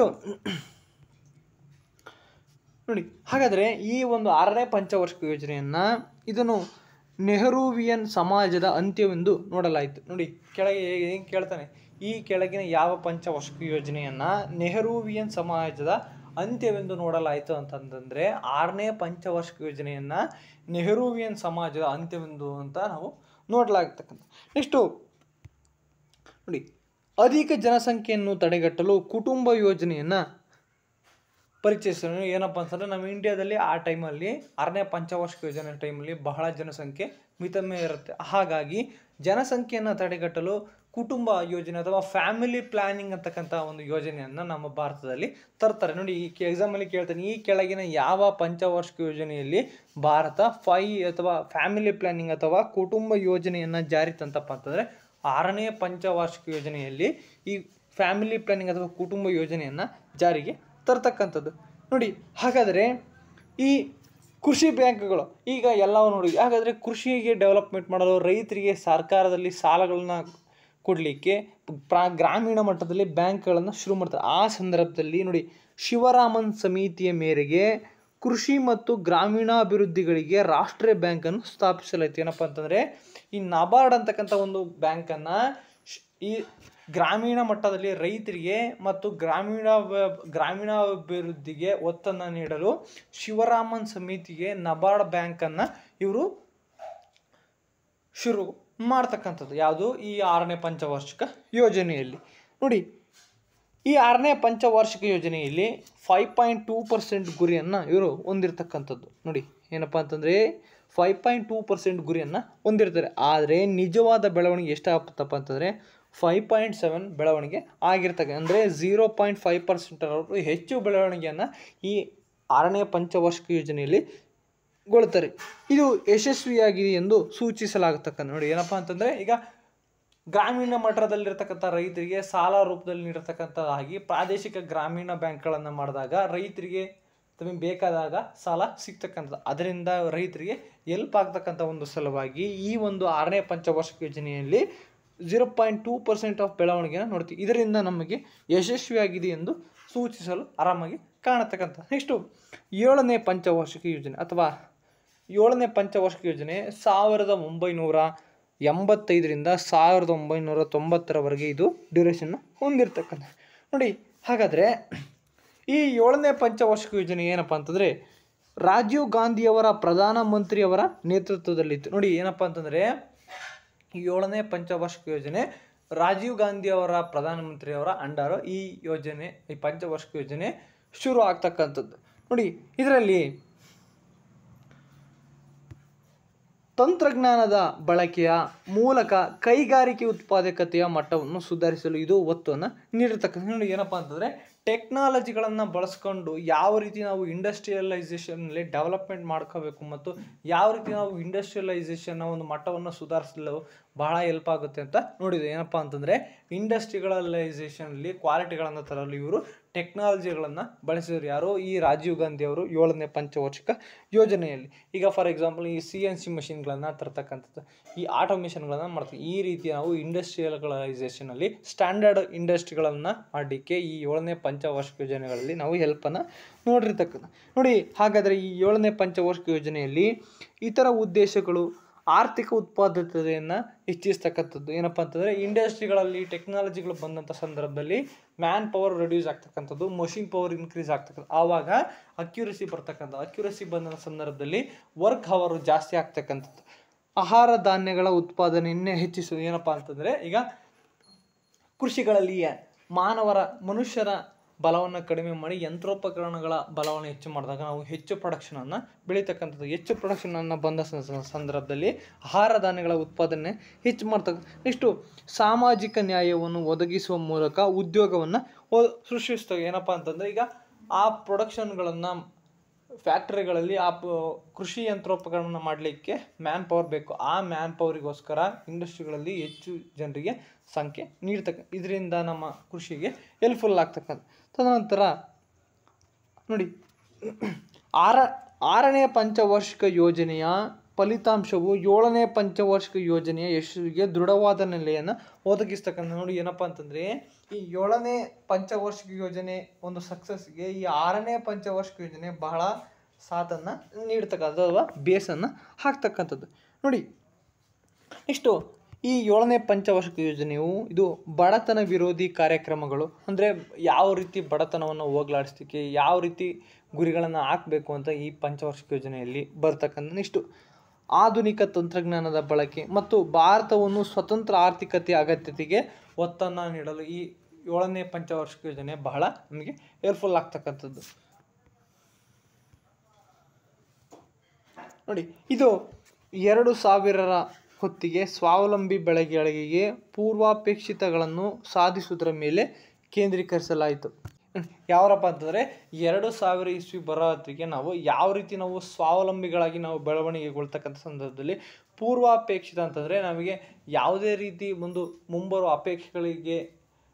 ಅಪೇಕ್ಷೆಗಳನ್ನು ಒಡ್ಡಂತೆ ನಮಗೆ ಬೇಕಾದಂಥ ಕೃಷಿ ಯಂತ್ರೋಪಕರಣಗಳು, ಬೇಕಾದಂಥ ಕೃಷಿಗೆ ಸಾಲ ಸೌಲಭ್ಯಗಳು, ನೆಕ್ಸ್ಟು ಮತ್ತು ನಮಗೆ ಬೇಕಾದಂಥ ಸಂಪನ್ಮೂಲಗಳನ್ನು ಅಪೇಕ್ಷೆ ಪಟ್ಕೊಳ್ಳೋದ್ರೆ ನಮಗೆ ಬೇಕಾಗಂತೆ ಸಿಗತಕ್ಕಂಥ ಒಂದು ಸಂಪನ್ಮೂಲಗಳ ಮೇಲೆ ನಾವು ಹಿಡಿತವನ್ನು ಸಾಧಿಸಿರುವುದರ ಮೇಲೆ ಈ 7ನೇ ಪಂಚವಾರ್ಷಿಕ ಯೋಜನೆ ಬಹಳ ಕೇಂದ್ರೀಕೃತಗೊಳಿಸ್ತು. ಹಾಗಾದರೆ ಇದರಲ್ಲಿ ನಾವು ಎಷ್ಟು ಬೆಳವಣಿಗೆಗಳನ್ನು ಕಂಡುವಪ್ಪ ಅಂತಂದರೆ ಇದರ ಗುರಿ ಬೆಳವಣಿಗೆಯಲ್ಲಿ 5 ನೋಡಿ ನಾವು 5% ಗುರಿಗಳನ್ನು ಹೊಂದಿರ್ತೀವಿ. ಆದರೆ ಇದರಲ್ಲಿ ನಾವು ನಿಜವಾದ ಬೆಳವಣಿಗೆಯನ್ನು 6.1ರಷ್ಟು ತಲುಪ್ತೀವಿ. ಏನಪ್ಪ ಅಂತಂದರೆ 1.1ರಷ್ಟು ನಾವು ಬೆಳವಣಿಗೆಯನ್ನು ಈ 7ನೇ ಪಂಚವಾರ್ಷಿಕ ಯೋಜನೆಯಲ್ಲಿ ನಾವು ಹೊಂದತಕ್ಕಂಥ. ನೆಕ್ಸ್ಟು ವಾರ್ಷಿಕ ಯೋಜನೆಗಳು ಏನಪ್ಪ ಅಂತಂದರೆ ನೋಡಿ, ಇವು ಸಣ್ಣ ಡ್ಯೂರೇಷನ್ ಯೋಜನೆಗಳು. ಇದು 1990ರಿಂದ 92ರವರೆಗೆ ಇದು ಡ್ಯೂರೇಷನ್ ಆಗ್ತಕ್ಕಂಥದ್ದು. ನೋಡಿ, ಇದರಲ್ಲಿ 8ನೇ ಪಂಚವಾರ್ಷಿಕ ಯೋಜನೆಯನ್ನು 1990ರಲ್ಲಿ ಪರಿಚಯಿಸಲಾಗಲಿಲ್ಲ ಮತ್ತು ಮುಂದಿನ ವರ್ಷಗಳು 91ರಿಂದ 92ರವರೆಗೆ ವಾರ್ಷಿಕ ಯೋಜನೆಗಳಾಗಿ ಪರಿಗಣಿಸಲಾಯಿತು. ಏನಪ್ಪ ಅಂತಂದರೆ ಈ 8ನೇ ಪಂಚವಾರ್ಷಿಕ ಯೋಜನೆಗಳನ್ನು 5 ವರ್ಷಗಳಾಗಿ ನಾವು ಜಾರಿ ಮಾಡಿಲ್ಲ. ಆದರೆ ಅದನ್ನು 90ರಲ್ಲಿ ಜಾರಿ ಮಾಡಿಲ್ಲ, ಅದನ್ನು ನಾವು 91ರಲ್ಲಿ ಜಾರಿ ಮಾಡಿದ್ವಿ. 91ರಲ್ಲಿ ಜಾರಿ ಮಾಡಿ 92ರವರೆಗೆ ವಾರ್ಷಿಕ ಯೋಜನೆಗಳಾಗಿ ಪರಿಗಣಿಸಲಾಯಿತು. ನೋಡಿ, ಹಾಗಾದರೆ ಇದು ಹೆಚ್ಚಾಗಿ ಆರ್ಥಿಕ ಅಸ್ಥಿರತೆಯನ್ನು ಕಾರಣದಿಂದಾಗಿತ್ತು. ಏನಪ್ಪ ಅಂತಂದರೆ ಎಕನಾಮಿಯಲ್ಲಿ ಬಹಳ ವೀಕ್ನೆಸ್ ಅಥವಾ ಬಹಳ ಒಂದು ಕುಂಠಿತ ಬೆಳವಣಿಗೆ ಕಾರಣದಿಂದ ನಾವು ಈ 2000ರಲ್ಲಿ ಈ 5 ವರ್ಷ ಇರತಕ್ಕಂಥ ಡ್ಯೂರೇಷನ್ ನಾವು 2 ವರ್ಷಕ್ಕೆ ತರಲು ಕಾರಣ ಆಯಿತು. ನೋಡಿ, ಹಾಗಾದರೆ ಈ ಸಮಯದಲ್ಲಿ ಭಾರತವು ವಿದೇಶಿ ವಿನಿಮಯ ಸಂಗ್ರಹದ ಬಿಕ್ಕಟ್ಟನ್ನು ಎದುರಿಸ್ತು. ಏನಪ್ಪ ಅಂತಂದರೆ ಭಾರತ ವಿದೇಶಿ ವಿನಿಮಯ ಸಂಗ್ರಹ ಏನಪ್ಪ ಅಂತಂದರೆ ಭಾರತ ತನ್ನ ಹೊರಗೆ ಇರತಕ್ಕಂಥ ದುಡ್ಡು ನೆಕ್ಸ್ಟ್ ಮತ್ತು ಬೇರೆ ಒಂದು ದೇಶಗಳಿಂದ ಮಾಡ್ತಕ್ಕಂಥ ಟ್ರೇಡಲ್ಲಿ ಬಹಳ ಬಿಕ್ಕಟ್ಟನ್ನು ಎದುರಿಸ್ತು. ಆ ಸಂದರ್ಭದಲ್ಲಿ ನೋಡಿ ಏನಪ್ಪ ಅಂತಂದರೆ PV ನರಸಿಂಹರಾವ್ ಪ್ರಧಾನಮಂತ್ರಿ ಆಗಿರ್ತಕ್ಕಂಥ PV ನರಸಿಂಹರಾವ್ರವರ ಅಡಿಯಲ್ಲಿ ಆರ್ಥಿಕತೆಯ ಸಮಸ್ಯೆಯನ್ನು ನಿಭಾಯಿಸಲು ಈ ಉದಾರೀಕರಣ ಅಥವಾ LPG ಲಿಬರಲೈಸೇಷನ್, ಗ್ಲೋಬಲೈಸೇಷನ್, ಪ್ರೈವೇಟೈಸೇಷನ್ ಅಥವಾ ಅಂದರೆ ಉದಾರೀಕರಣ, ಖಾಸಗೀಕರಣ, ಜಾಗತೀಕರಣ ಅಥವಾ LPG ಅಂತಕ್ಕಂಥ ಒಂದು ವ್ಯವಸ್ಥೆಯನ್ನು ಪರಿಚಯಿಸಲಾಯಿತು. ಏನಪ್ಪ ಅಂತಂದರೆ ಈ 8ನೇ ಒಂದು ಪಂಚವಾರ್ಷಿಕ ಯೋಜನೆಯಲ್ಲಿ ನಾವು LPG ಲಿಬರಲೈಸೇಷನ್, ಗ್ಲೋಬಲೈಸೇಷನ್, ಪ್ರೈವೇಟೈಸೇಷನನ್ನು ಈ PV ನರಸಿಂಹರಾವ್ರವರ ಕಾಲದಲ್ಲಿ ಜಾರಿಯನ್ನು ತರಲಾಯಿತು. ನೋಡಿ, ಎಕ್ಸಾಮಲ್ಲಿ ಕೇಳ್ತಾನೆ, ಈ ಖಾಸಗೀಕರಣ ಅಥವಾ ಇಂಡಸ್ಟ್ರಿ LPG ಯಾರ ಒಂದು ಕಾಲದಲ್ಲಿ ಜಾರಿ ಆಯ್ತಪ್ಪ ಅಂದರೆ PV ನರಸಿಂಹರಾವ್ರವ್ರ ಕಾಲದಲ್ಲಿ ಈ ಗ್ಲೋಬಲೈಸೇಷನ್, ಲಿಬರಲೈಸೇಷನ್, ಪ್ರೈವೇಟೈಸೇಷನ್ ಅಥವಾ ಕೈಗಾರಿಕೆಗಳ ಉದಾರೀಕರಣ ಜಾರಿ ಆಗ್ತಕ್ಕಂಥದ್ದು. ಇಷ್ಟು ನೋಡಿ 8ನೇ ಪಂಚವಾರ್ಷಿಕ ಯೋಜನೆ ಅಂತ. ನೋಡಿ, ಇದು 8ನೇ ಪಂಚವಾರ್ಷಿಕ ಯೋಜನೆಯು ಕೈಗಾರಿಕೆಗಳ ಆಧುನೀಕರಣವನ್ನು ಇದು ಉತ್ತೇಜಿಸ್ತಕ್ಕಂಥದ್ದು. ನೋಡಿ ಏನಪ್ಪ ಅಂತಾರೆ, ಈ 8ನೇ ಯಾಕಪ್ಪ ಅಂದರೆ 91ರಲ್ಲಿ ಈ ಇಂಡಸ್ಟ್ರಿಯನ್ನು ಲಿಬರಲೈಸೇಷನ್ ಅಥವಾ ಕೈಗಾರಿಕೆಗಳ ಉದಾರೀಕರಣಗಳನ್ನು ಮಾಡ್ತಾರೆ.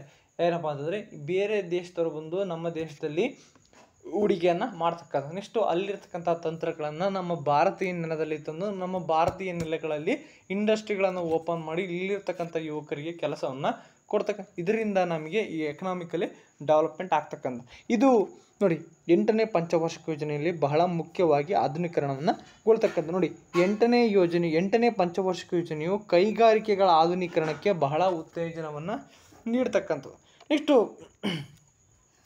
ನಮ್ಮ ಭಾರತ 1955 ಭಾರತವು ಜನವರಿ 1, 1995ರಂದು ವಿಶ್ವ ವ್ಯಾಪಾರ ಸಂಸ್ಥೆಯ ಸದಸ್ಯತ್ವವನ್ನು ಪಡೆಯಿತು. ಏನಪ್ಪ ಅಂತಂದರೆ ನಮ್ಮ ಭಾರತ ವರ್ಲ್ಡ್ ಟ್ರೇಡ್ ಆರ್ಗನೈಸೇಷನ್ ಜಿನೆವಾದಲ್ಲಿರ್ತಕ್ಕಂಥ ವರ್ಲ್ಡ್ ಟ್ರೇಡ್ ಆರ್ಗನೈಸೇಷನ್ನ ಸದಸ್ಯತ್ವವನ್ನು 1995 ಜನವರಿ 1ರಂದು ಪಡಿತಕ್ಕ. ನೋಡಿ ಎಕ್ಸಾಮಲ್ಲಿ ಕೇಳ್ತಾನೆ, ಈ ಕೆಳಗಿನ ಯಾವ ದಿನಾಂಕದಂದು ಭಾರತವು ವಿಶ್ವ ವ್ಯಾಪಾರ ಸಂಘಟನೆಯಲ್ಲಿ ಸದಸ್ಯತ್ವವನ್ನು ಹೊಂದಪ್ಪ ಅಂತಂದರೆ 1995 ಜನವರಿ 1ನೇ ತಾರೀಕರಂದು ಭಾರತ WTO ಅಥವಾ ವರ್ಲ್ಡ್ ಟ್ರೇಡ್ ಆರ್ಗನೈಸೇಷನಲ್ಲಿ ಸದಸ್ಯತ್ವವನ್ನು ಪಡ್ಕೊಳ್ಳುತ್ತೆ.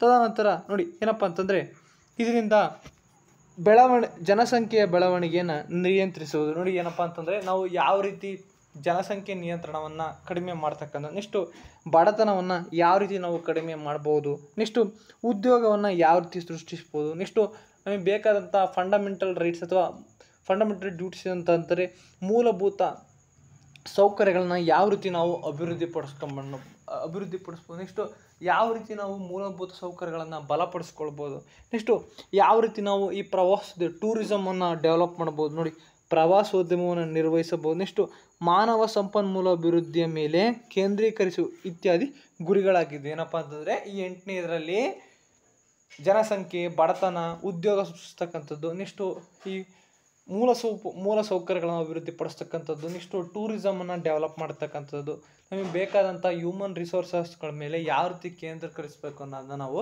ಈ 8ನೇ ಪಂಚವಾರ್ಷಿಕ ಯೋಜನೆಗಳಲ್ಲಿ ಗುರಿಯನ್ನು ಹೊಂದಿರತಕ್ಕಂಥದ್ದು. ತದನಂತರ ನೋಡಿ ವಿಕೇಂದ್ರೀಕರಣದ ಮೂಲಕ ಪಂಚಾಯತ್ ಮತ್ತು ನಗರ ಪಾಲಿಕೆಗಳನ್ನು ಒಳಗೊಳ್ಳಲು ಇದು ಒತ್ತನ್ನು ನೀಡಿರ್ತಕ್ಕಂಥದ್ದು. ಏನಪ್ಪ ಅಂತಂದರೆ ಗ್ರಾಮೀಣ ಮಟ್ಟದಲ್ಲಿ ಇರತಕ್ಕಂಥ ಜನರಿಗೆ ಮೂಲಭೂತ ಸೌಕರ್ಯಗಳು ನೆಕ್ಸ್ಟು ಮತ್ತು ಪ್ರಜಾಪ್ರಭುತ್ವ ವ್ಯವಸ್ಥೆಗಳ ಬಗ್ಗೆ ಅರಿವು ಮೂಡಿಸಲು ಈ 8ನೇ ಪಂಚವಾರ್ಷಿಕ ಯೋಜನೆ ಅಡಿಯಲ್ಲಿ ವಿಕೇಂದ್ರೀಕರಣದ ಮೂಲಕ ಈ ಪಂಚಾಯತ್ ರಾಜ್ಯಗಳನ್ನು ಹಳ್ಳಿ ನೆಕ್ಸ್ಟು ಆದಷ್ಟು ಗ್ರಾಮೀಣ ಪ್ರದೇಶಗಳಲ್ಲಿ ಪರಿಚಯಿಸಲು ಆಯ್ತಕ್ಕ.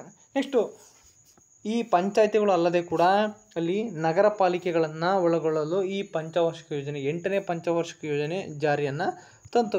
ನೆಕ್ಸ್ಟು ಇದರಲ್ಲಿ ಇವರು 5.6% ಗುರಿಯನ್ನು ಇಟ್ಕೊಂಡಿರುತ್ತೆ. ಏನಪ್ಪ ಅಂತಂದರೆ 5.6 ಗುರಿಗಳನ್ನು ಆದರೆ ಈ 8ನೇ ಪಂಚವಾರ್ಷಿಕ ಯೋಜನೆಯಲ್ಲಿ ಬೆಳವಣಿಗೆ ದರವು ನಂಬಲಾಗದಷ್ಟು 6.8% ಬೆಳವಣಿಗೆಯನ್ನು ಕಂಡುಕೊಳ್ಳುತ್ತೆ. ಏನಪ್ಪ ಅಂತಂದರೆ ಇದರಲ್ಲಿ 1.2% ಆಫ್ ಬೆಳವಣಿಗೆ ಹೆಚ್ಚನ್ನು ನಾವು ಕಂಡ್ಕೊಳ್ತೀವಿ. ಯಾವುದಪ್ಪ ಅಂತಂದರೆ ಈ 8ನೇ ಪಂಚವಾರ್ಷಿಕ ಯೋಜನೆ. ನೆಕ್ಸ್ಟು 9ನೇ ಪಂಚವಾರ್ಷಿಕ ಯೋಜನೆ. ನೋಡಿ, 9ನೇ ಪಂಚವಾರ್ಷಿಕ ಯೋಜನೆ ಇದು 1997ರಿಂದ 2002ರವರೆಗೆ ಪರಿಣಾಮವನ್ನು ಬೀಳ್ತು. ಹಾಗಾದರೆ ನೋಡಿ, ಈ 9ನೇ ಪಂಚವಾರ್ಷಿಕ ಯೋಜನೆ ಅಡಿಯಲ್ಲಿ ಸ್ವತಂತ್ರ ಮತ್ತು ಅಟಲ್ ಬಿಹಾರಿ ವಾಜಪೇಯಿ ಅವರ ಪ್ರಧಾನಮಂತ್ರಿಯಾಗಿ ನೇತೃತ್ವದ ನಂತರ ಇದು ಭಾರತದ 50 ವರ್ಷಗಳನ್ನು ಗುರುತಿಸಿತು. ನೋಡಿ, ಈ ಸಂದರ್ಭದಲ್ಲಿ ಅಜಾತ ಶತ್ರು ಅಂತಕ್ಕಂಥ ಕರೀತಕ್ಕಂಥ ಅಟಲ್ ಬಿಹಾರಿ ವಾಜಪೇಯಿ ಅವರು ಪ್ರಧಾನಮಂತ್ರಿ ಆಗ್ತಕ್ಕಂಥ. ನೆಕ್ಸ್ಟು ಆ ಪ್ರಧಾನಿ ಮಂತ್ರಿ ಆದಂಥ ಸಂದರ್ಭದಲ್ಲಿ ಪಂಚವಾರ್ಷಿಕ ಯೋಜನೆಗಳಿಗೆ 50 ವರ್ಷ ತುಂಬತಕ್ಕಂಥದ್ದು.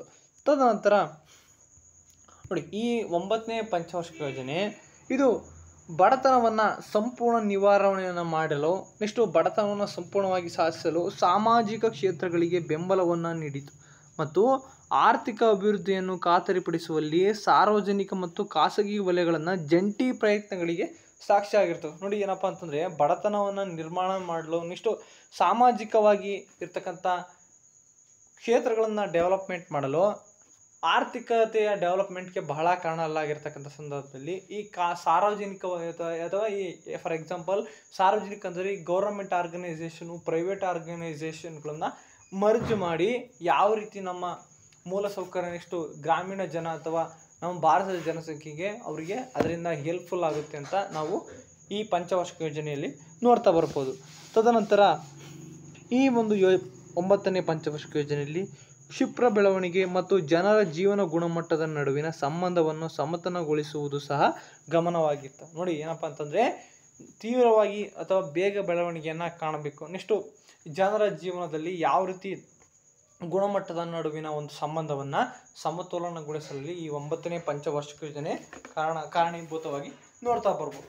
ತದನಂತರ ನೋಡಿ, ಈ 9ನೇ ಪಂಚವಾರ್ಷಿಕ ಯೋಜನೆಯಲ್ಲಿ ಸಾಮಾಜಿಕವಾಗಿ ಹಿಂದುಳಿದ ವರ್ಗಗಳ ಸಬಲೀಕರಣಗೊಳಿಸುವುದು. ಏನಪ್ಪ ಅಂತಂದರೆ ಕೆಳಗಡೆ ಇರ್ತಕ್ಕಂಥ ಕೆಳವರ್ಗದಲ್ಲಿರ್ತಕ್ಕಂಥ ಜನಗಳನ್ನು ಮೇಲ್ವರ್ಗದ ಜನರ ಒಂದು ಜೊತೆಗೆ ತರಲಿಕ್ಕೆ ಈ ಪಂಚವಾರ್ಷಿಕ ಯೋಜನೆ ಅಂದರೆ 9ನೇ ಪಂಚವಾರ್ಷಿಕ ಯೋಜನೆ ಹೆಲ್ಪ್ಫುಲ್ ಆಗ್ತಕ್ಕ. ಏನಪ್ಪ ಅಂತಂದರೆ ಸ್ವಾವಲಂಬನೆಯನ್ನು ಅಭಿವೃದ್ಧಿಪಡಿಸಿ, ಏನಪ್ಪ ಅಂತಂದರೆ ಬೇರೆಯವರ ಮೇಲೆ ಡಿಪೆಂಡ್ ಆಗದಿದೆ ತನ್ನ ಸ್ವ ಇಚ್ಛೆ ಅಥವಾ ಸ್ವಾವಲಂಬನೆಯಿಂದ ತಮ್ಮ ಜೀವನವನ್ನು ಕಟ್ಕೊಳ್ತಕ್ಕಂಥದ್ದು. ನೆಕ್ಸ್ಟು ದೇಶದ ಎಲ್ಲ ಮಕ್ಕಳಿಗೆ ಪ್ರಾಥಮಿಕ ಶಿಕ್ಷಣವನ್ನು ಮತ್ತಷ್ಟು ಒಳಗೊಂಡಿರುವ ಉದ್ದೇಶಗಳು. ಏನಪ್ಪ ಅಂತಂದರೆ ಈ ನಮ್ಮ ದೇಶದಲ್ಲಿ ಮಕ್ಕಳಿಗೆ ಎಲ್ಲ ಮಕ್ಕಳಿಗೆ ಪ್ರಾಥಮಿಕ ಶಿಕ್ಷಣ ಮಸ್ಟ್ ಆ್ಯಂಡ್ ಶುಡ್ ಆಗಿ ಸಿಗಬೇಕು ಅಂತಕ್ಕಂಥ ಈ 9ನೇ ಪಂಚವಾರ್ಷಿಕ ಯೋಜನೆಯಲ್ಲಿ ಇರ್ತಕ್ಕಂಥ. ನೆಕ್ಸ್ಟು ನೋಡಿ, ಇದರಲ್ಲಿ ಸ್ವಾವಲಂಬನೆಯನ್ನು ಪಡೆಯಲು ಹೆಚ್ಚಿನ ರಫ್ತು ದರವನ್ನು ಹೆಚ್ಚಿಸುವುದು. ಏನಪ್ಪ ಅಂತಂದರೆ ರಫ್ತನ್ನು ನಾವು ಹೆಚ್ಚು ಮಾಡೋದ್ರಿಂದ ನಮಗೆ ಆದಾಯ ಹೆಚ್ಚು ಬರ್ತಕ್ಕಂಥ. ಇದರಿಂದ ನಾವು ಭಾಳ ಸ್ವಾವಲಂಬನೆಯನ್ನು ಅಥವಾ ಆತ್ಮನಿರ್ಭರ್ ಭಾರತದ ನೀವು ಮೋದಿ ಸ್ಕೀಮನ್ನು ಕೇಳಿರೋ, ಇದರಿಂದ ನಾವು ಸ್ವಾವಲಂಬನೆಯನ್ನು ಪಡ್ಕೊಳ್ತೀವಿ. ನೆಕ್ಸ್ಟು ಬೇರೆ ಒಂದು ದೇಶದ ಮೇಲೆ ಅವಲಂಬನೆ ಆಗೋದನ್ನು ಕಡಿಮೆ ಮಾಡ್ತೀವಿ. ನೆಕ್ಸ್ಟು ಇದರಿಂದ ತ್ವರಿತ ಬೆಳವಣಿಗೆಗಾಗಿ ವಿರಳ ಸಂಪನ್ಮೂಲಗಳ ಸಮರ್ಥ ಬಳಕೆ ಇತ್ಯಾದಿಗಳನ್ನು ತಂತ್ರಜ್ಞಾನಗಳನ್ನು ಒಳಗೊಂಡಿದೆ. ಏನಪ್ಪ ಅಂತಂದರೆ ತ್ವರಿತ ಬೆಳವಣಿಗೆಗಾಗಿ ನಮಗೆ ಕಡಿಮೆ ಸಿಕ್ಕಿರ್ತಕ್ಕಂಥ ಸಂಪನ್ಮೂಲಗಳನ್ನು ಮಿತವಾಗಿ ಬಳಸ್ತಕ್ಕಂಥದ್ದು ಅಥವಾ ಎಷ್ಟು ಬೇಕಷ್ಟು ಯೂಸ್ ಮಾಡ್ಕೊಂಡು ಎಕ್ಸಸ್ ಯೂಸ್ ಆಗದೆ ನಾವು ಯೂಸ್ ಮಾಡಂಗೆ ಸ್ವಲ್ಪ ಮಟ್ಟಿಗೆ ಯೂಸ್ ಮಾಡ್ಕೊಂಡು ಅದರಿಂದ ಹೆಚ್ಚು ಲಾಭವನ್ನು ಪಡಿತಕ್ಕಂಥದ್ದು. ಇದರಿಂದ ನಾವು ಹಲವಾರು ಟೆಕ್ನಾಲಜಿಗಳನ್ನು ಅಥವಾ ಏನಪ್ಪ ಅಂತಂದರೆ ಈಗ ಕಮ್ಮಿ ಇರ್ತಕ್ಕಂಥ ಸೋರ್ಸ್ಗಳನ್ನ ಯಾವ ರೀತಿ ನಾವು ಟೆಕ್ನಾಲಜಿಗಳನ್ನು ಬಳಸಿ ನಮಗೆ ಉಪಯೋಗ ಆಗ್ತಕ್ಕಂಥದ್ದು ಅಂತ ನೋಡಿರ್ಬೋದು. ನೋಡಿ, ಹಾಗಾದರೆ ಈ 9ನೇ ಪಂಚವಾರ್ಷಿಕ ಯೋಜನೆಯಲ್ಲಿ ನಾವು 7.1% ಆಫ್ ಬೆಳವಣಿಗೆಯ ಗುರಿಯನ್ನು ಹೊಂದಿದ್ವಿ. ಆದರೆ ನಿಜವಾಗಿ ನಾವು ಬೆಳವಣಿಗೆ ಕಂಡಿದ್ದು 6.8%ನಷ್ಟು ಬೆಳವಣಿಗೆ ಕಡಿತೀವಿ. ಏನಪ್ಪ ಅಂತಂದರೆ 1.3% ಆಫ್ ಬೆಳವಣಿಗೆ ನಾವು ಕುಂಠಿತವನ್ನು ಕಾಣ್ತೀವಿ. ತದನಂತರ 10ನೇ ಪಂಚವಾರ್ಷಿಕ ಯೋಜನೆ. ನೋಡಿ, 10ನೇ ಪಂಚವಾರ್ಷಿಕ ಯೋಜನೆ ಏನಪ್ಪ ಅಂತಂದರೆ ಈ ಯೋಜನೆಯು ವೈಶಿಷ್ಟ್ಯಗಳು, ಅಂತರ್ಗತ ಬೆಳವಣಿಗೆ ಮತ್ತು ಸಮಾನ ಅಭಿವೃದ್ಧಿಯನ್ನು ಉತ್ತೇಜಿಸ್ತಕ್ಕಂಥ. ನೋಡಿ, ಈ 10ನೇ ಪಂಚವಾರ್ಷಿಕ ಯೋಜನೆ ಅಂತಂದರೆ ಮಾನವರು ಡೆವಲಪ್ಮೆಂಟ್ ಆಗೋಕ್ಕೆ ಈ ವಿಶಿಷ್ಟ ಯೋಜನೆಗಳು. ನೆಕ್ಸ್ಟು ಅಂತರ್ಗತ ಬೆಳವಣಿಗೆ ಅಂತಂದರೆ ತಳಮಟ್ಟದಿಂದ ಬೆಳವಣಿಗೆ ಮಾನವರು ಯಾವ ರೀತಿ ಹೊಂದಬೇಕು. ನೆಕ್ಸ್ಟು ಸಮಾನ ಅಭಿವೃದ್ಧಿ ಅಂತಂದರೆ ಸಮಾನತೆಯನ್ನು ಜನಸಾಮಾನ್ಯರಲ್ಲಿ ಕಂಡುಕೊಳ್ತಕ್ಕಂಥ ಶ್ರೀಮಂತ ಬಡವ ಈ ರೀತಿ ಅಸಮಾನತೆ ಇರದಂತೆ ಸಮಾಜದಲ್ಲಿ ಸಮಭಾವನೆಯಿಂದ ಬಾಳಲು ಈ ಪಂಚವಾರ್ಷಿಕ ಯೋಜನೆ ಯಾವ ರೀತಿ ನಮಗೆ ಎಕನಾಮಿಕ್ಸ್ ಮೇಲೆ ಅಥವಾ ಆರ್ಥಿಕತೆಯಲ್ಲಿ ಡೆವಲಪ್ಮೆಂಟ್ ಮಾಡಲಿಕ್ಕೆ ಇದು ಬಹಳ ನಮಗೆ ಹೆಲ್ಪ್ಫುಲ್ ಆಗ್ತಕ್ಕಂಥದ್ದು. ನೆಕ್ಸ್ಟು ಇದು ವರ್ಷಕ್ಕೆ 8% GDP ಅಥವಾ ಗ್ರಾಸ್ ಡೊಮೆಸ್ಟಿಕ್ ಪ್ರಾಡಕ್ಟನ್ನು ಬೆಳವಣಿಗೆಯನ್ನು ಉದ್ದೇಶಿಸಿರ್ತದೆ. ಯಾವುದಪ್ಪ ಅಂತಂದರೆ ಈ 10ನೇ ಪಂಚವಾರ್ಷಿಕ ಯೋಜನೆ ನಿಮಗೆ 8% ಆಫ್ GDP ಬೆಳವಣಿಗೆ ಇದು ಉದ್ದೇಶಿಸಿರ್ತಕ್ಕ ನೋಡಿ. ಹಾಗಾದರೆ ಈ 10ನೇ ಪಂಚವಾರ್ಷಿಕ ಯೋಜನೆ ಇದು ಬಡತನವನ್ನು ಅರ್ಧದಷ್ಟು ಕಡಿಮೆ ಮಾಡುವುದು ಮತ್ತು 80 ಮಿಲಿಯನ್ ಜನರಿಗೆ ಉದ್ಯೋಗವನ್ನು ಸೃಷ್ಟಿಸುವ ಗುರಿಯನ್ನು ಹೊಂದಿರತಕ್ಕಂಥದ್ದು. ನೋಡಿ, ಈ 10ನೇ ಪಂಚವಾರ್ಷಿಕ ಯೋಜನೆ ಏನಪ್ಪ ಅಂತಂದರೆ ಭಾರತದಲ್ಲಿ ಅರ್ಧದಷ್ಟು ಬಡತನವನ್ನು ಕಡಿಮೆ ಮಾಡಬೇಕು ಒಂದು. ನೆಕ್ಸ್ಟು 80 ಮಿಲಿಯನ್ ಜನರಿಗೆ ಉದ್ಯೋಗವನ್ನು ಸೃಷ್ಟಿಸ್ತಕ್ಕಂಥ ನೆಕ್ಸ್ಟು 80 ಜನರಿಗೆ ಈ ಉದ್ಯೋಗದ ಗುರಿಯನ್ನು ಕೊಡಿಸ್ಬೇಕು ಅಂತಕ್ಕಂಥ ಒಂದು ಗುರಿ. ನೆಕ್ಸ್ಟು ಪ್ರಾದೇಶಿಕದಲ್ಲಿರ್ತಕ್ಕಂಥ ಅಸಮಾನತೆಗಳನ್ನು ಕಡಿಮೆ ಮಾಡುವ ಗುರಿಯನ್ನು ಈ 10ನೇ ಪಂಚವಾರ್ಷಿಕ ಯೋಜನೆ ಹೊಂದಿರತಕ್ಕಂಥದ್ದು. ತದನಂತರ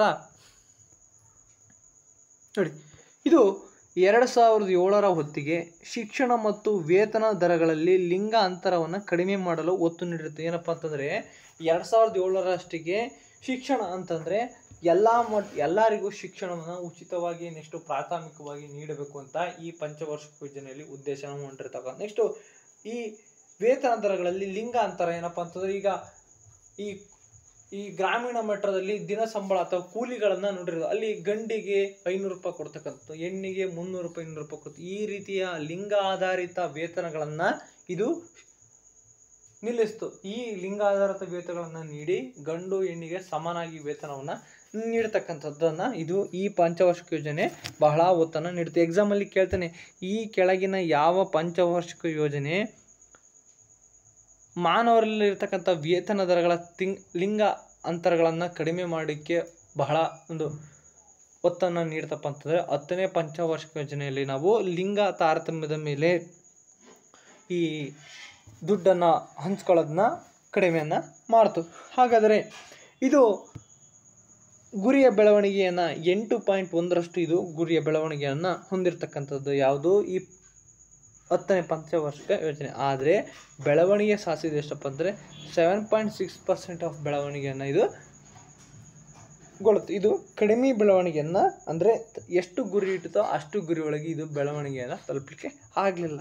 ತದನಂತರ 11ನೇ ಪಂಚವಾರ್ಷಿಕ ಯೋಜನೆ ನೋಡಿ, 11ನೇ ಪಂಚವಾರ್ಷಿಕ ಯೋಜನೆ ಅದು ಇದು 2007ರಿಂದ 2017ರವರೆಗೆ ಜಾರಿ ಆಗ್ತಕ್ಕಂಥ ನೋಡಿ. ಇದರಲ್ಲಿ 11ನೇ ಯೋಜನೆಯು ನೋಡಿ 11ನೇ ಯೋಜನೆಯು ಉನ್ನತ ಶಿಕ್ಷಣದಲ್ಲಿ ದಾಖಲಾತಿಯನ್ನು ಹೆಚ್ಚಿಸುವ ಗುರಿಯಲ್ಲಿ ಮಹತ್ವದ್ದಾಗಿದೆ. ನೋಡಿ ಏನಪ್ಪ ಅಂತಂದರೆ ಈ 11ನೇ ಪಂಚವಾರ್ಷಿಕ ಯೋಜನೆ ಅಂತಂದರೆ ಈ ಉನ್ನತ ಶಿಕ್ಷಣ ಮಟ್ಟದ ಉನ್ನತ ಕಾಲೇಜು ಉನ್ನತ ವ್ಯಾಸಂಗದ ಒಂದು ಸಂಸ್ಥೆಗಳಲ್ಲಿ ಹಾಜರಾತಿ ಅಂತಂದರೆ ಶಾಲೆ ಮತ್ತು ಕಾಲೇಜಿಗೆ ಓದಲಿಕ್ಕೆ ತೊಡಗಿಸ್ತಕ್ಕಂಥ ಒಂದು ವಿದ್ಯಾರ್ಥಿಗಳ ಸಂಖ್ಯೆಯಲ್ಲಿ ಹೆಚ್ಚಾಗಿ ಮಾಡ್ತಕ್ಕಂಥ ಅಥವಾ ಈಗ ಕೇಳಿರೋದು ನೀವು 2009ರಲ್ಲಿ ಸರ್ವ ಶಿಕ್ಷಣ ಅಭಿಯಾನ ಅಂತಂತಂದರೆ ಸರ್ವ ಶಿಕ್ಷಣ ಅಭಿಯಾನ ಬಾಬಾಲೆ ಮರಳಿ ಶಾಲೆಗೆ ಅಂತ ಈ ಸ್ಕೀಮ್ಗಳನ್ನು ನೋಡಿ ಅಂತಂದರೆ ಏನಪ್ಪ ಅಂತಂದರೆ ಎಜುಕೇಷನ್ ಇಲ್ಲದೆ ಇರತಕ್ಕಂಥ ಒಂದು ಹಳ್ಳಿ ಮಕ್ಕಳಿಗೆ ಅವ್ರನ್ನ ಖುದ್ದಾಗಿ ಹೋಗಿ ಶಾಲೆಗೆ ಕರೆತರ್ತಕ್ಕಂಥದ್ದು. ಆ ಸಂದರ್ಭದಲ್ಲಿ ಮಕ್ಕಳಿಗೆ ಪೌಷ್ಟಿಕ ಒಂದು ಆಹಾರವನ್ನು ನೀಡ್ತಕ್ಕಂಥ, ಅದರಿಂದ ಮಕ್ಕಳು ಶಾಲೆಗೆ ಯಾವ ರೀತಿ ಬರಲಿಕ್ಕೆ ಹೆಲ್ಪ್ಫುಲ್ ಆಗುತ್ತೆ ಈ ಸ್ಕೀಮ್ಗಳನ್ನು ತರ್ತಕ್ಕಂಥದ್ದು. ನೆಕ್ಸ್ಟು ದೂರದ ಶಿಕ್ಷಣ ಮತ್ತು IT ಸಂಸ್ಥೆಗಳ ಮೇಲೆ ಕೇಂದ್ರೀಕರಿಸಿದೆ. ಏನಪ್ಪ ಅಂತಂದರೆ ದೂರದ ಶಿಕ್ಷಣ ಅಂತಂದರೆ ನಮ್ಮ ಹೊರಗಡೆ ಇರತಕ್ಕಂಥ ಅಂತಂದರೆ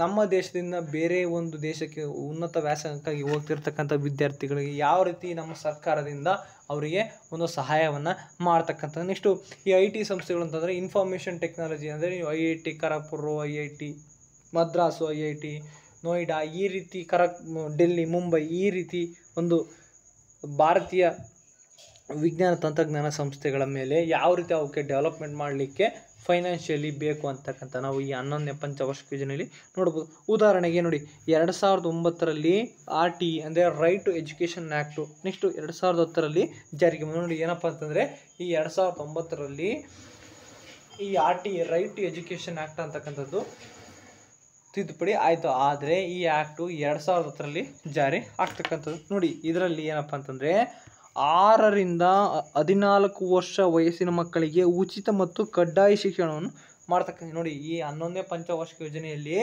2009ರಲ್ಲಿ 6 ರಿಂದ 14 ವರ್ಷದ ವಯಸ್ಸಿನ ಮಕ್ಕಳಿಗೆ ಉಚಿತವಾಗಿ ನೆಕ್ಸ್ಟು ಕಡ್ಡಾಯವಾಗಿ ಶಿಕ್ಷಣ ಕೊಡಲೇಬೇಕು ಅಂತಕ್ಕಂಥ ಸ್ಕೀಮನ್ನು ಜಾರಿಗೆ ತಂದರು. ತದನಂತರ ನೋಡಿ ಹಾಗಾದರೆ ಇದರ ಮುಖ್ಯ ಉದ್ದೇಶ ವಿಷಯವು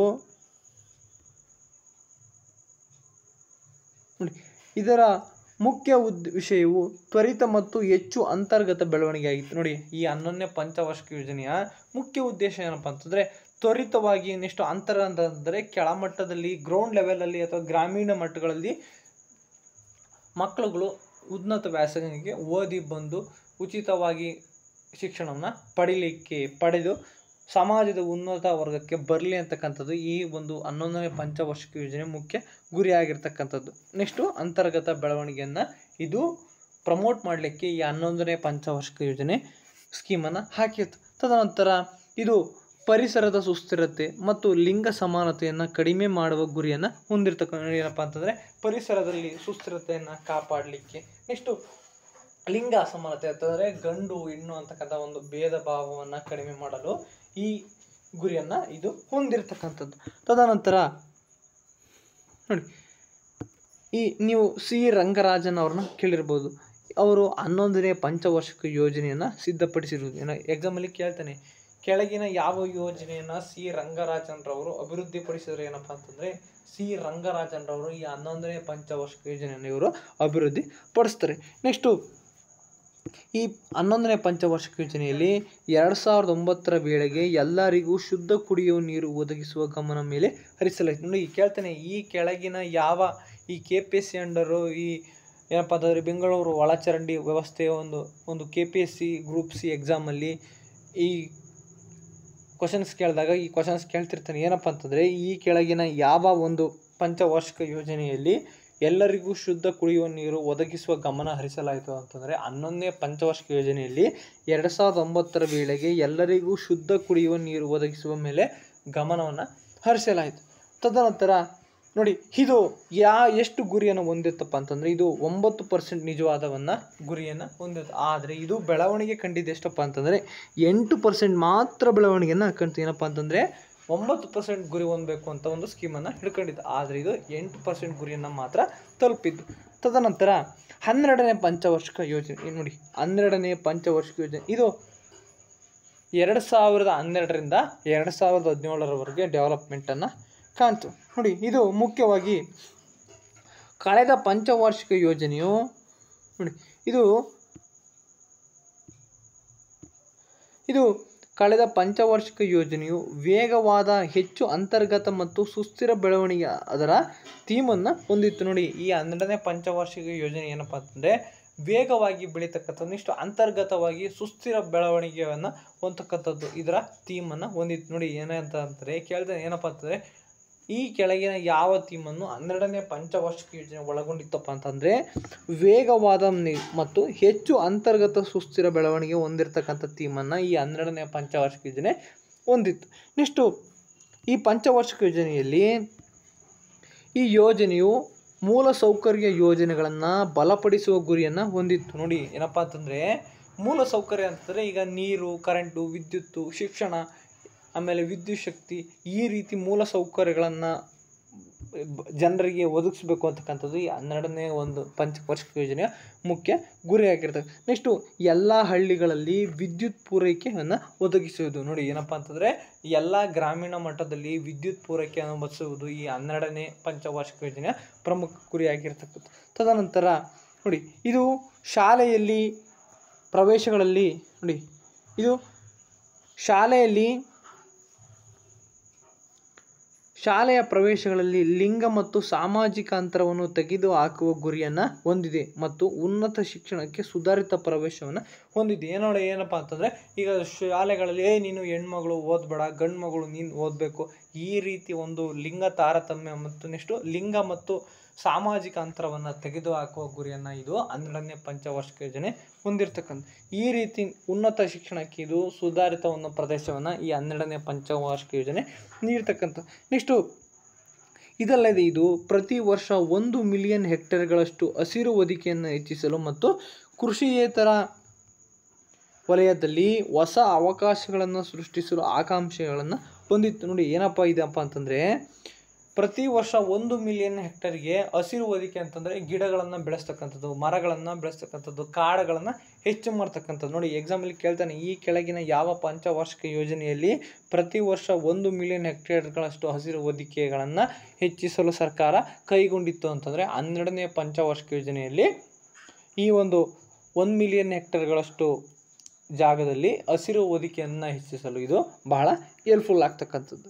ತದನಂತರ ನೋಡಿ, ಈ ಒಂದು ಕೃಷಿಯಲ್ಲಿ ಅಥವಾ ಈ ಹಸಿರು ಹೊದಿಕೆಯನ್ನು ಹೆಚ್ಚಿಸಲ ಸಂದರ್ಭದಲ್ಲಿ ಹೊಸ ಅವಕಾಶಗಳನ್ನು ಸೃಷ್ಟಿಸಲು ಅಥವಾ ಈ ಅವಕಾಶಗಳನ್ನು ಹಸಿರು ಹೊದಿಕೆಯ ಒದ್ದಿಸಬೇಕು ಅಥವಾ ಕಾಡು ಮರಗಳನ್ನು ಬೆಳೆಸಬೇಕು ಅಂತಕ್ಕಂಥ ಒಂದು ಆಕಾಂಕ್ಷೆಗಳನ್ನು ಈ 12ನೇ ಪಂಚವಾರ್ಷಿಕ ಯೋಜನೆಯಲ್ಲಿ ಸರ್ಕಾರ ಹೊಂದಿತ್ತು. ನೆಕ್ಸ್ಟು ಇದರಲ್ಲಿ ಈ 12ನೇ ಪಂಚವಾರ್ಷಿಕ ಯೋಜನೆಯಲ್ಲಿ 9% ಗುರಿಯನ್ನು ಹೊಂದಿತ್ತು. ಆದರೆ 2012ರಲ್ಲಿ ರಾಷ್ಟ್ರೀಯ ಅಭಿವೃದ್ಧಿ ಮಂಡಳಿಯ 12ನೇ ಯೋಜನೆಗೆ 8% ಬೆಳವಣಿಗೆ ದರವನ್ನು ಏನಪ್ಪ ಅಂತಂದರೆ ನ್ಯಾಷನಲ್ ಡೆವಲಪ್ಮೆಂಟ್ NDC ಅಂತ ಕೇಳಿರ್ಬೋದು. ಏನಪ್ಪ ಅಂತಂದರೆ ನ್ಯಾಷನಲ್ ಡೆವಲಪ್ಮೆಂಟ್ ಕೌನ್ಸಿಲ್ ಅಂತಕ್ಕಂಥದ್ದು 9% ಗುರಿಯನ್ನು ಹೊಂದಿತ್ತು. ಆದರೆ ಇದು 2017ರಲ್ಲಿ 12% ಗುರಿಯನ್ನು 8% ಗುರಿಯನ್ನು ಮಾತ್ರ ಇದು ಅನುಮೋದನೆಯನ್ನು ನೀಡ್ತಕ್ಕಂಥ. ತದನಂತರ